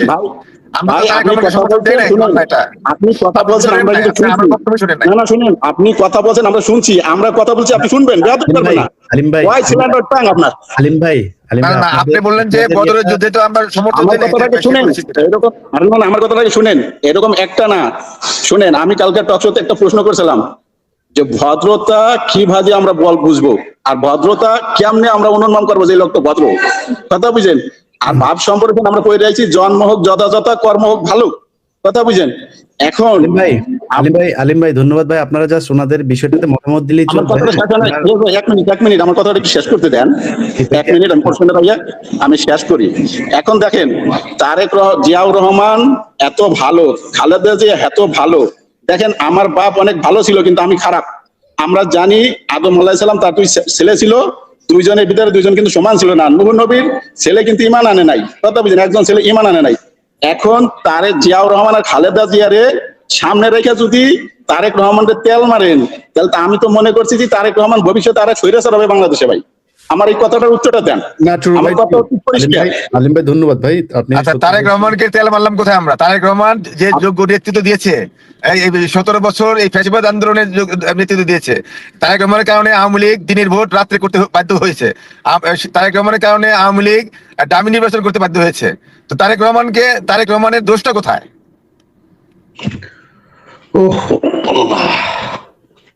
অনেক রাত হয়েছে, তাহলে আমরা ছেড়ে দেই। আমি জাস্ট কয়েকজনের ভাই, আপনাদের এখানে দুইজনের বক্তব্য শুনছেন, আপনারা বক্তব্য না দিলে ভালো হয়। আপনারা কোনো বক্তব্য রেখেন না। ইলিয়াস ভাই শুনেন, এই যে আওয়ামী লীগও শুনেন বিএনপি কে ঠেকানোর জন্য দিনের ভোট রাত্রে করেছে। এখন এরাও মানে এই সরকার অন্তর্বর্তীকালীন সরকার এসেও প্রথম 10 বছর ক্ষমতা থাকতে চাইলো, বিএনপি বাধা দিল, বিএনপি বললো যে জনগণের ভোটের অধিকার দিতে হবে। তখনই এই সমস্ত যারা নাকি অগণতান্ত্রিক ভাবে ক্ষমতায় আসতে চায় তারা তারেক রহমানের বিরুদ্ধে বলা শুরু করলো যে এই ভোট চায় কেন, সে নির্বাচন চায় কেন। নির্বাচন চাওয়াটা একটা অপরাধ, মানে নির্বাচন চাওয়াটা অপরাধ, জনগণের ভোটের অধিকার বাস্তবায়িত হবে সেটা বলা অপরাধ।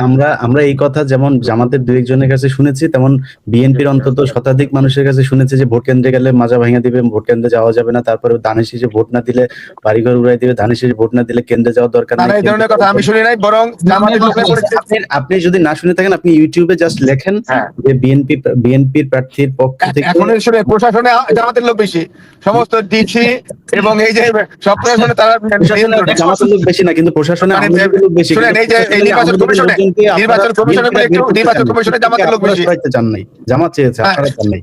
আপনাদের অ্যাটর্নি জেনারেল বলেছে যে জামাতকে নিষিদ্ধ করতে, আওয়ামী লীগকে নিষিদ্ধ করতে চেয়েছে। অ্যাটর্নি জেনারেল নিজে বক্তব্যে বলেছে, ভিডিওতে আছে, যে জামাত চেয়েছে, তিনি সেই রিট তিনি খারিজ করে দিয়েছেন। না জামাত, শুনেন, এই যে ইউনিভার্সিটি গুলিতে জামাতের লোক, আপনার এই যে নির্বাচন কমিশনে জামাতের লোক, বিদেশে যে ব্যালট পেপার গুলি পাওয়া যায় জামাতের অফিসে।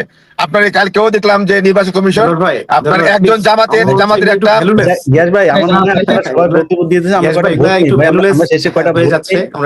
আবু সালেক ভাই আছেন, আবু সালেক ভাই, জাস্ট প্লিজ আপনাদের কাছে অনুরোধ, এখানে একজন বিএনপির আছেন, একটা পক্ষ জামাতের আছেন, কাদের বক্তব্যটা সঠিক মনে হয়েছে এটা একটু জাস্ট বললে ভালো লাগে।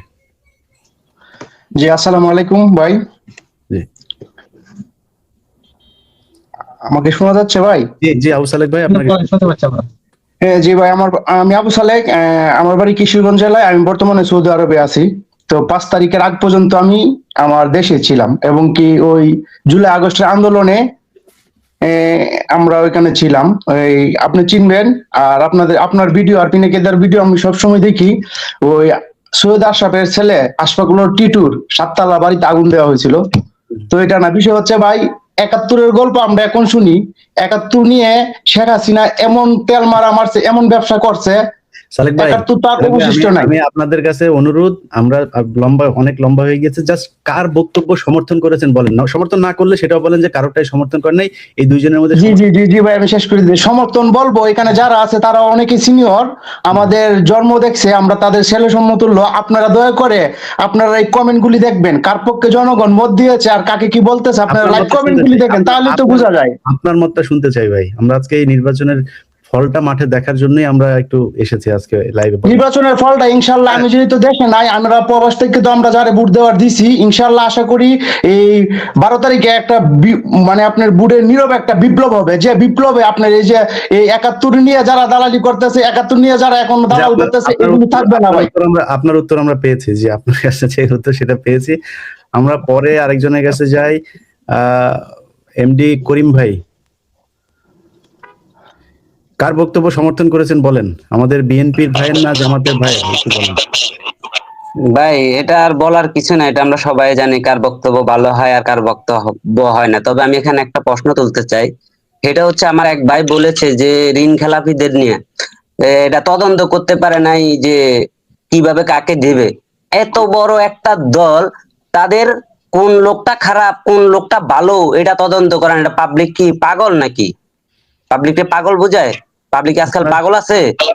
আপনার উত্তর পেয়েছি, আমাদের এরপরে আসবে জাহিদ, এই কার্ডটা নিয়ে আসলাম। আচ্ছা, আমাদের আচ্ছা জাহিদ প্রিন্স ভাই। জি ভাই বলেন, আপনি কার সমর্থন করেছেন? জি আমি হলো আপনার দুইজনের বক্তব্য দেখলাম। এই গিয়াসউদ্দিন আহমেদ যে বলতেছে, ওনার কথাগুলো কিন্তু তেমন ভাবে যুক্তি না। কথা শোনা যাচ্ছে আমার? জি শুনছি। জি যুক্তি, এই যে একটা কথা যে বললো বট বাহিনী, এটা কিন্তু প্রমাণ করতে পারে না কখনো বট বাহিনী। কারণ কি, যারা দুর্নীতিবাজ বাটপার চিটা, এরা কিন্তু সবসময় মাঠে থাকে। রাস্তাঘাটে দেখা যায় বেশি সাপোর্ট পাবে। আর যারা ভদ্র দেখা যায় বর্তমান যুগে দেখা যায় ওরা ঘরেই থাকে। সো এই ক্ষেত্রে দেখা যায় ওনারা কিন্তু লাইক কমেন্টে অ্যাক্টিভ থাকে, বেশি দেশের পরিস্থিতি বিবেচনা করে। যেমন যে প্রবাসী, আমি 100% শিওর প্রবাসীরা সবাই দাঁড়িপাল্লাতে ভোট দিচ্ছে। তো এর মানে কি এরা কি বট? না, এরা তো কিন্তু বট না, কারণ এরা উচ্ছৃঙ্খল করে না। বিদেশের মাটিতে আছে, উচ্ছৃঙ্খল করে না, সব দেখতেছে। এর জন্যই ভোটটা কোথায় দিতে হবে, যেমন সদ্য প্রবাসীরা আপনি জিজ্ঞাসা করবেন, সবাই কিন্তু জামাতের পক্ষে। আরেকটা বললো যে উনি এই যে রাজাকার ভাই, জাহিদ ভাই, রাজাকার জাহিদ করতে ভাই, করতে শেখ হাসিনা কিন্তু পালাইছে। জাহিদ ভাই ধন্যবাদ ভাই। জাহিদ ভাই, আমরা জাস্ট ভাই ওনাদের বক্তব্যকে কেউ মানে ওনারা আসলে উনি বিএনপির ওনার একদম কেন্দ্রীয় কমিটিতে উনি আছেন, সো ওনাদের ব্যাপারে আসলে ওনাদের লেভেল থেকে ওনাদের ব্যাপারে কথা বললে ভালো হয়। আমরা ওনাদের বক্তব্যের আপনার অপিনিয়ন থাকতে পারে সেটা বলেন, ওনাকে সরাসরি কিছু বলা দরকার নেই। হ্যাঁ, আপনি জাস্ট সমর্থন কাকে করেছেন এইটুকু বললেই হবে। আমাদের আরেকটা ভাই আছে রহমান ভাই, জি রহমান ভাই বলেন আপনি কার বক্তব্য সমর্থন করেছেন ভাই, একদম সহজে। আসসালামু আলাইকুম ইলিয়াস ভাই। সালাম ভাই, জি।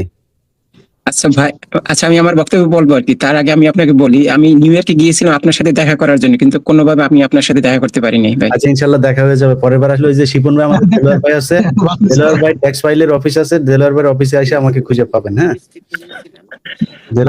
দেলোয়ার ভাই ইন্স্যুরেন্সের নাম হলো ফার্মার্স ইন্স্যুরেন্স, ওইটা জ্যাকসন হাইটে এসে যে কাউকে জিজ্ঞেস করলে দেখাই দিবে। জি, দুইজনের বক্তব্য কাটা সমর্থন করেছেন বলেন।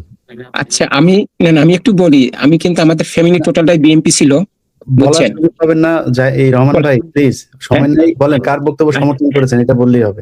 আমি ওই জামায়াতের যে ভাই যেভাবে মানে ক্লারিফিকেশন দিয়েছে, আমি ওইটাই তাকে পছন্দ করছি, কারণ ওই বিএনপির। আচ্ছা, আমাদের সাথে যুক্ত হয়েছেন আরেকজন হচ্ছে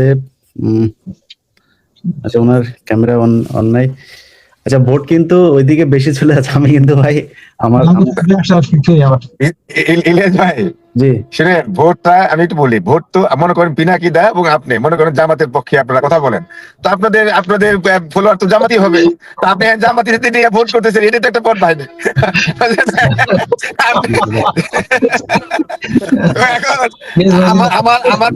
আমার ফেসবুকে দেখবেন, আমি একটা কমেন্ট করলে দেখবেন আমার পক্ষে আপনার 90% আসে, না আপনার পক্ষে এখন 90% দেখবেন হলো আপনার বিরুদ্ধে। আশা করি 12 তারিখ এটা নির্ধারণ হয়ে যাক। হ্যাঁ, এই 12 তারিখ ভাই গ্যাস ভাই, গ্যাস ভাই, confidence is good, but over confidence too bad. Delwar ভাই, গ্যাস ভাই দুইজনকে একটু বলি। আমরা তো আর দেলোয়ার ভাই কিনা কয়, আমি যে কথাটা মানে আচ্ছা দেলোয়ার ভাই শুনেন, উনি বলেন প্রবাসীরা সব জামাতকে দিয়েছে, গ্যাস ভাই আপনার প্রবাসীরা 70% বিএনপিকে দিয়েছে। না এই গ্যাস ভাই আপনাকে একটা জিনিস বলি, সেটা হলো যে আপনারা আমার এখানে যারা আছে তারা সবাই আমাদের সাপোর্টার, আমাদের ফলোয়ার এবং আমাদের সাপোর্ট করে, এটা তো মেনে নিছেন নাকি? হ্যাঁ হ্যাঁ অবশ্যই, কারণ তারা যে মানুষ এটা তো মেনে নিছেন নাকি? আমি বলি আবার বট না, এটা তো মানুষ। আচ্ছা না আবার আপনি আমার লাইভে গেলে দেখবেন 90% আমার পক্ষে কথা বলে। এটা হলো আমরা তো আপনাদের গুলোকে সলিড মানুষই মনে করি, কিন্তু আপনারা তো বট মনে করেন, কিন্তু আমার এখানে যারা আসলে এরা যে বট না এটা তো বুঝছেন নাকি? না বট বলতে কি, ফেসবুকে সিস্টেম হলো আপনি যদি জামাতের পক্ষে কথা বলেন তাহলে জামাতের লোকগুলি আপনার ফলোয়ার হবে। আবার আমি যদি বিএনপি, হ্যাঁ কিন্তু এক্সিস্ট করে তো মানুষ, তো ওই মানুষটা তো অবশ্যই এক্সিস্ট করে, সেটা এরা তো দৃশ্যমান বট না, এটা তো সত্যি কথা, বুঝা গেছে। এটা বট না, এটা তারা মানুষই, অবশ্যই তারা মানুষ। মেহেদী ভাই বলেন, মেহেদী ভাই তো দাড়িওয়ালা মানুষ, আপনার দেখেই তো আমার রাজাকার মনে হইতেছে ভাই, বলেন মেহেদী ভাই বলেন। মেহেদী ভাই আমার কথা শুনেন? আচ্ছা আপনারা পরে আনা যাবে আবার। আবু সাইদ ভাই, হ্যাঁ আচ্ছা এখানে আরেকজন আছে আমাদের মোশাররফ ভাই। মোশাররফ ভাই আসসালামু আলাইকুম ভাই। মিগাস ভাই পক্ষের লোক। জি ভাই মিগাস ভাই, এই মোশাররফ ভাই কার বক্তব্য আপনার মানে সঠিক মনে হয়েছে বলেন ভাই। এখন আমি কোনো পক্ষেই না ভাই, আমি একটা গ্যাস ভাইয়ের কাছে একটা প্রশ্নের উত্তর চাইতেছি, যে এই যে তারেক রহমান বলছে যে ফ্যামিলি কার্ড দিব, কৃষি কার্ড দিব, এই টাকাটা কোথা থেকে আসবে, এটা একটু প্রশ্নের উত্তরটা আমি জানতে চাই, বাস আমার এইটুকুই প্রশ্ন। যে গ্যাস ভাই উত্তর দেন, আর আমরা আপনার উত্তর পেয়ে গিয়েছি। জি বলেন। Thank you. টাকা তো আসলে সরকারই দিবে, টাকা তো আর পকেট থেকে আসবে না। যদি প্ল্যানিং থাকে তাহলে টাকার কিন্তু অভাব হয় না। আমার জিয়া রহমান সাহেব বলেছিলেন যে মানি ইজ নো প্রবলেম, কিন্তু প্ল্যানিং থাকতে হবে। কিন্তু প্ল্যানিং ছাড়া দেখেন ঢাকা শহরটা এখন যানজটে ভরা। এখন আপনি যদি এই ঢাকা শহরটাকে আরেক জায়গায় নিয়ে আরেকটা আবার নতুন শহর করেন, বা অথবা মেট্রো লাইন আরো ভালো করে করেন, রাস্তাঘাট সুপরিকল্পিত ভাবে করেন, তাহলে কিন্তু যানজট কমে যাবে, অর্থনীতি আরো চাঙ্গা হবে। কিন্তু এই প্ল্যানিং এর তো অভাব, বুঝছেন না? আপনার ঢাকা এয়ারপোর্ট দেখেন, ঢাকা এয়ারপোর্টে মানে আমরা 6টা লেন থেকে ঢুকে 2টা লেন হয়ে গেল। যেখানে 6টা লেন 8টা লেন হওয়ার কথা, সেখানে মানে 6টা লেন মানে আর খুব কমতে 2টা লেন হয়ে গেল। ওখানে লোডিং আনলোডিং মানে মানুষ ওখানে ঢুকতে আধা ঘন্টা লাগে। মানে এই যে আপনার প্ল্যানিং এর যে অভাব বাংলাদেশে, এই প্ল্যানিং থাকলে আপনি দেখবেন সব ঠিক হয়ে যাবে এবং টাকারও কোনো অভাব হবে না। টাকা যদি আপনার বিদেশে পাচার হচ্ছে, বিদেশে টাকা পাচার হয়ে যাচ্ছে, আপনার সেই টাকা যদি বন্ধ করা হয়, দুর্নীতি যদি বন্ধ করা হয়, তাহলে বাংলাদেশের টাকার অভাব হবে না। তো এই জন্যই বলছি যে তারেক রহমান সাহেব বলেছেন যে দুর্নীতি বন্ধ করতে হবে, আইনের শাসন কায়েম করতে হবে, এবং তখন টাকার কোনো অভাব হবে না, বিদেশে পাচার বন্ধ করতে হবে। তো এটাই হলো আমাদের বক্তব্য। আচ্ছা, আমাদের এখানে এখন আছেন হচ্ছে আশিক ভাই। আশিক ভাই বলেন, আশিক ভাই বলেন, জাস্ট জাস্ট ভোট দিবেন ভাই, কার বক্তব্য পছন্দ হয়েছে বলেন, কার বক্তব্য সমর্থন করেন। ভাই ভোট বলতে ভোট বলতে তো আমার মতামতকে আমি বুঝি, তো সেই জন্য আমার ভোট প্রবাসী থেকে, আমি সৌদি আরব থেকে আমার ভোট আমি দিয়ে দিচ্ছি।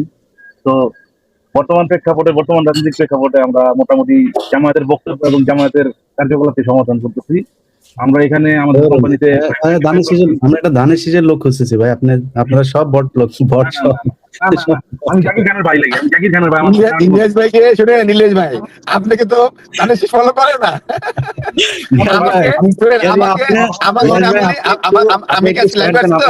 আমাকে বলা হয়েছে জানেন, অনেকে বলছে যে ইলিয়াস ভাই ওখানে যায়েন না। শুনেন, আমাকে বলছে যে ইলিয়াস ভাই টক শোতে আপনি যায়েন না। অনেকে যখন শুনছেন বিএনপির লোকজন কয় যায়েন না, আমি না যাবো না কেন, আমি সেখানে কথা বলবো, বুঝছেন না?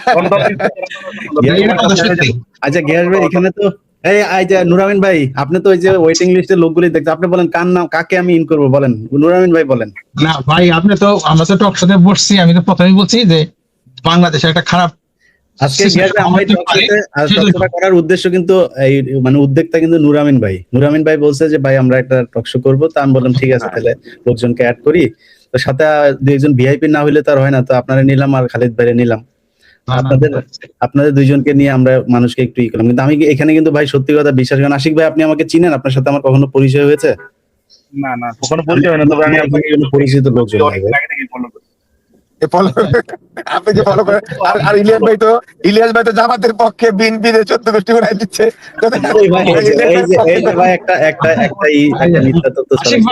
আশিক ভাই আর ইলিয়াস ভাই, আমি তো অনেক রাত হয়ে গেছে আমাদের এখানে, রাত প্রায় 3টা ঘুমাতে, তো আমি সর্বশেষে কথাটা বলে চলে যাই। তো জ্ঞান ভাই সত্যি সে ওনার অনেক পেছন বলছে যে আমি যাই না ইলিয়াসের প্রোগ্রাম। তো গিয়াস ভাই একজন সৎ সাহসী লোক, উনি আসছে, ধন্যবাদ গিয়াস ভাই আপনাকে।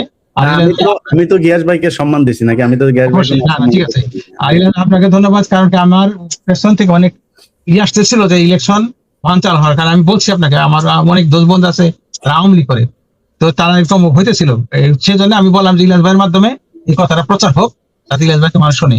আর সেই সাথে আমি ওই তারেক ভাইকে অনেক ধন্যবাদ, উনি একজন খুব ভালো মানুষ, জামাত যারা করে তারা ভালোই, কথাবার্তা ভালো, শিক্ষিত। আচ্ছা, এটা কে আমাদের সাথে কে যুক্ত হয়েছে বলেন তো? 13 কথা আছে। হ্যাঁ, তো ধন্যবাদ ইলিয়াস ভাই আপনি এই প্রোগ্রামটা করার জন্য। আর সেই সাথে আরেকটু থাকেন, আমরা চলে যাব। এই যে আমাদের সাথে ইলিয়াস নামে একজন, ইলিয়াস ভাই বলেন। আসসালামু আলাইকুম। জি ইলিয়াস ভাই, আপনি তো আমার মিতা। জি বলেন জি, আপনি তো আমার মিতা। কাকে সমর্থন করছেন বলেন? সমর্থন জামাত। আমি সৌদি আরব থেকে বলছি, আমার বাসার নাম, ঠিক আছে। 70 সৌদি আরবের 70 খরচ করে দাঁড়ির পেপার আইন না, মনে করেন পোস্টাল বোর্ডের পেপার আইন না, দাঁড়ি পাল্লা সিল মারা দিছি, আবার হ্যাঁ ভোট দিয়ে দিছি। যেরকম যে নেতার দেশ পরিমাণ ধারণা নাই, কোন জায়গায় কি চাষ হয়, কোন জায়গায় কি হয় না, ওই নেতার ভোট দিন কি করতে ভাই? ওই নেতাদের দেশের সম্বন্ধে কোনো ধারণাই নেই। আচ্ছা যাই হোক, ভাই ইলিয়াস ভাই, জাহিদ ভাই, জাহিদ হাসান ভাই আর বলেন। ইলিয়াস ভাই, আমার তো ওই যে কাছাকাছি এসে গেছি। হ্যাঁ ভাই, জান তাহলে আমরাও শেষ করে ফেলবো। হ্যাঁ, আমার অনেকক্ষণ ছিলাম তো, মানে শেষ কথা হলো, আমি বক্তব্য দিয়ে চলে যাচ্ছি, আমার কাছে যেতে হবে। সেটা হলো যে, মনে করেন যারা নাকি নির্বাচনই চায় নাই, তারা নির্বাচন চায় নাই, মানে ওই অভ্যুত্থানের পরে তারা নির্বাচনই চায় নাই। এখন তারা মানে যারা নির্বাচন চাইলো, জনগণের অধিকারের কথা বলছে, তারা হয়ে গেল খারাপ, আর তারা ক্ষমতা যাচ্ছে। ভালো তো, যদি জনগণ ভোট দেয় 12 তারিখে, আমরা তো ওয়েলকাম করবো। মানে আমরা তো চাচ্ছি যে জনগণের ভোটের অধিকারটা বাস্তবায়িত হোক, এটা আমাদের, আমরা প্রথম থেকে চেয়েছি। তো সেই অধিকারের বাস্তবায়নে যদি জামাত ক্ষমতায় আসে, সেটা তো আমরা সাধুবাদ জানাবো। কারণ জনগণের অধিকার বাস্তবায়ন করবার জন্যই বিএনপি আপনার মানে আয়না ঘরে গিয়েছে, ক্রস ফায়ারে গিয়েছে, আপনার এই আমাদের দেশ নেত্রী বেগম খালেদা জিয়া জেলে গিয়েছেন, আমার তারা সাহেবকে বিদেশে থাকতে হয়েছে। তো এই সবকিছু মিলে তো গণতন্ত্রের জন্য, সেই গণতন্ত্রের জন্য যদি জনগণ জামাতকে ভোট দেয়, সেটা অবশ্যই আমরা ওয়েলকাম করবো। আমরা জনগণের মানে সিদ্ধান্তে বিশ্বাস করি। আমরা 3 জনকে নিব। জাহিদ হাসান ভাই বলেন, কার বক্তব্য সমর্থন করেছেন বলেন। আপনাকে আমি বিশেষ করে আসসালামু আলাইকুম জানাইতেছি, কেননা আপনি আমাদেরকে সুযোগ করে দিচ্ছেন, এই জন্য। আর আমি আপনার ভিডিও কথা বলতে পেরে আপনি জাস্ট তথ্যটা বলেন যে আপনি কাকে সমর্থন, কার বক্তব্য সমর্থন করেছেন বলেন। আমি যে জামাতের সমর্থন করছি, তার বক্তব্য অনেক সুশীল, এমনকি অনেক যুক্তিহীন নেই, ভিত্তিহীন কথা, কোনো যুক্তি নেই। আর আমরা 2000 আব্দুল সামাদ ভাই কথা শেষ হওয়ার পরে তাকে বললেন আমি 2000 আমার বয়সটা যেতটুকু হয়েছে আমি আওয়ামী লীগ বিএনপি শুনছি। আর আমাদের স্কুল ফার্স্ট বইয়ের ভিতরে সব আওয়ামী লীগ কিটা করছে না করছে, শেখ মুজিবের কি করছে না করছে সব এড়িয়ে শুনছি আজীবন। আর আমাদেরকে মাথার ভিতরে এটা জিজ্ঞেস রাজাকার আর এমনকি রক্কাটা শিবির এইটা সেটা আমাদেরকে এটা বললে আমাদের মাথাটারে খারাপ করে দিছি। আমি আমার কথা যদি খারাপ লেগে থাকে কিছু করার নেই ভাই, বুঝতে পারছেন? জি জি জাহিদ ভাই ভালো থাকেন, বক্তব্য লম্বা করার সুযোগ নেই ভাই, আমরা শেষ করে ইয়ে ভাই আব্দুল সামাদ ভাই বোধহয় ইউএ থেকে বলছেন, একজন প্রবাসী। জি ভাই বলেন।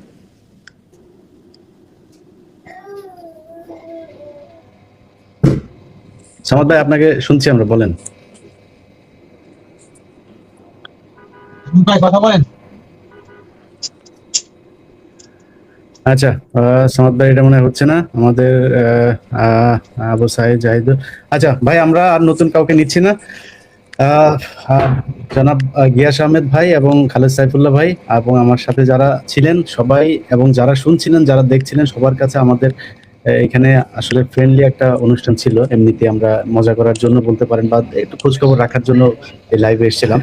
আপনাদের সবার কাছে অনুরোধ থাকবে দুইটা দলের কাছেই যে ভাই এটা একটা দেশ পরিচালনার ব্যাপার, সো এখানে আপনাদের পক্ষে বিপক্ষে অনেক বক্তব্য থাকবে, সেই বক্তব্য যেন সংঘর্ষে না যায়, এই প্রতিযোগিতা পর্যন্তই যেন সেটা হয়, প্রতিহিংসায় যেন না যায়। এবং একদল ক্ষমতায় আসলে 5 বছর আপনারা যদি ওই দল যদি আপনারা যেটা বলছেন, যেমন বিএনপি বলছে জামাত খারাপ বা জামাত বলছে বিএনপি খারাপ, বিএনপি যদি খারাপ হয় বিএনপি যদি আসে তাহলে 5 বছর পরে তো এমনিতেই মানুষ তাদেরকে ভোট দিবে। আবার জামাত যদি এবার ক্ষমতায় আসে, আমি আমার ব্যক্তিগতভাবে আমি মানুষের সাথে কথা বলে বিভিন্নভাবে যতটুকু আমার মনে হয়েছে যে জামাত ক্ষমতায় আসবে, এটা আমার মনে হচ্ছে। এটা আপনার কাছে না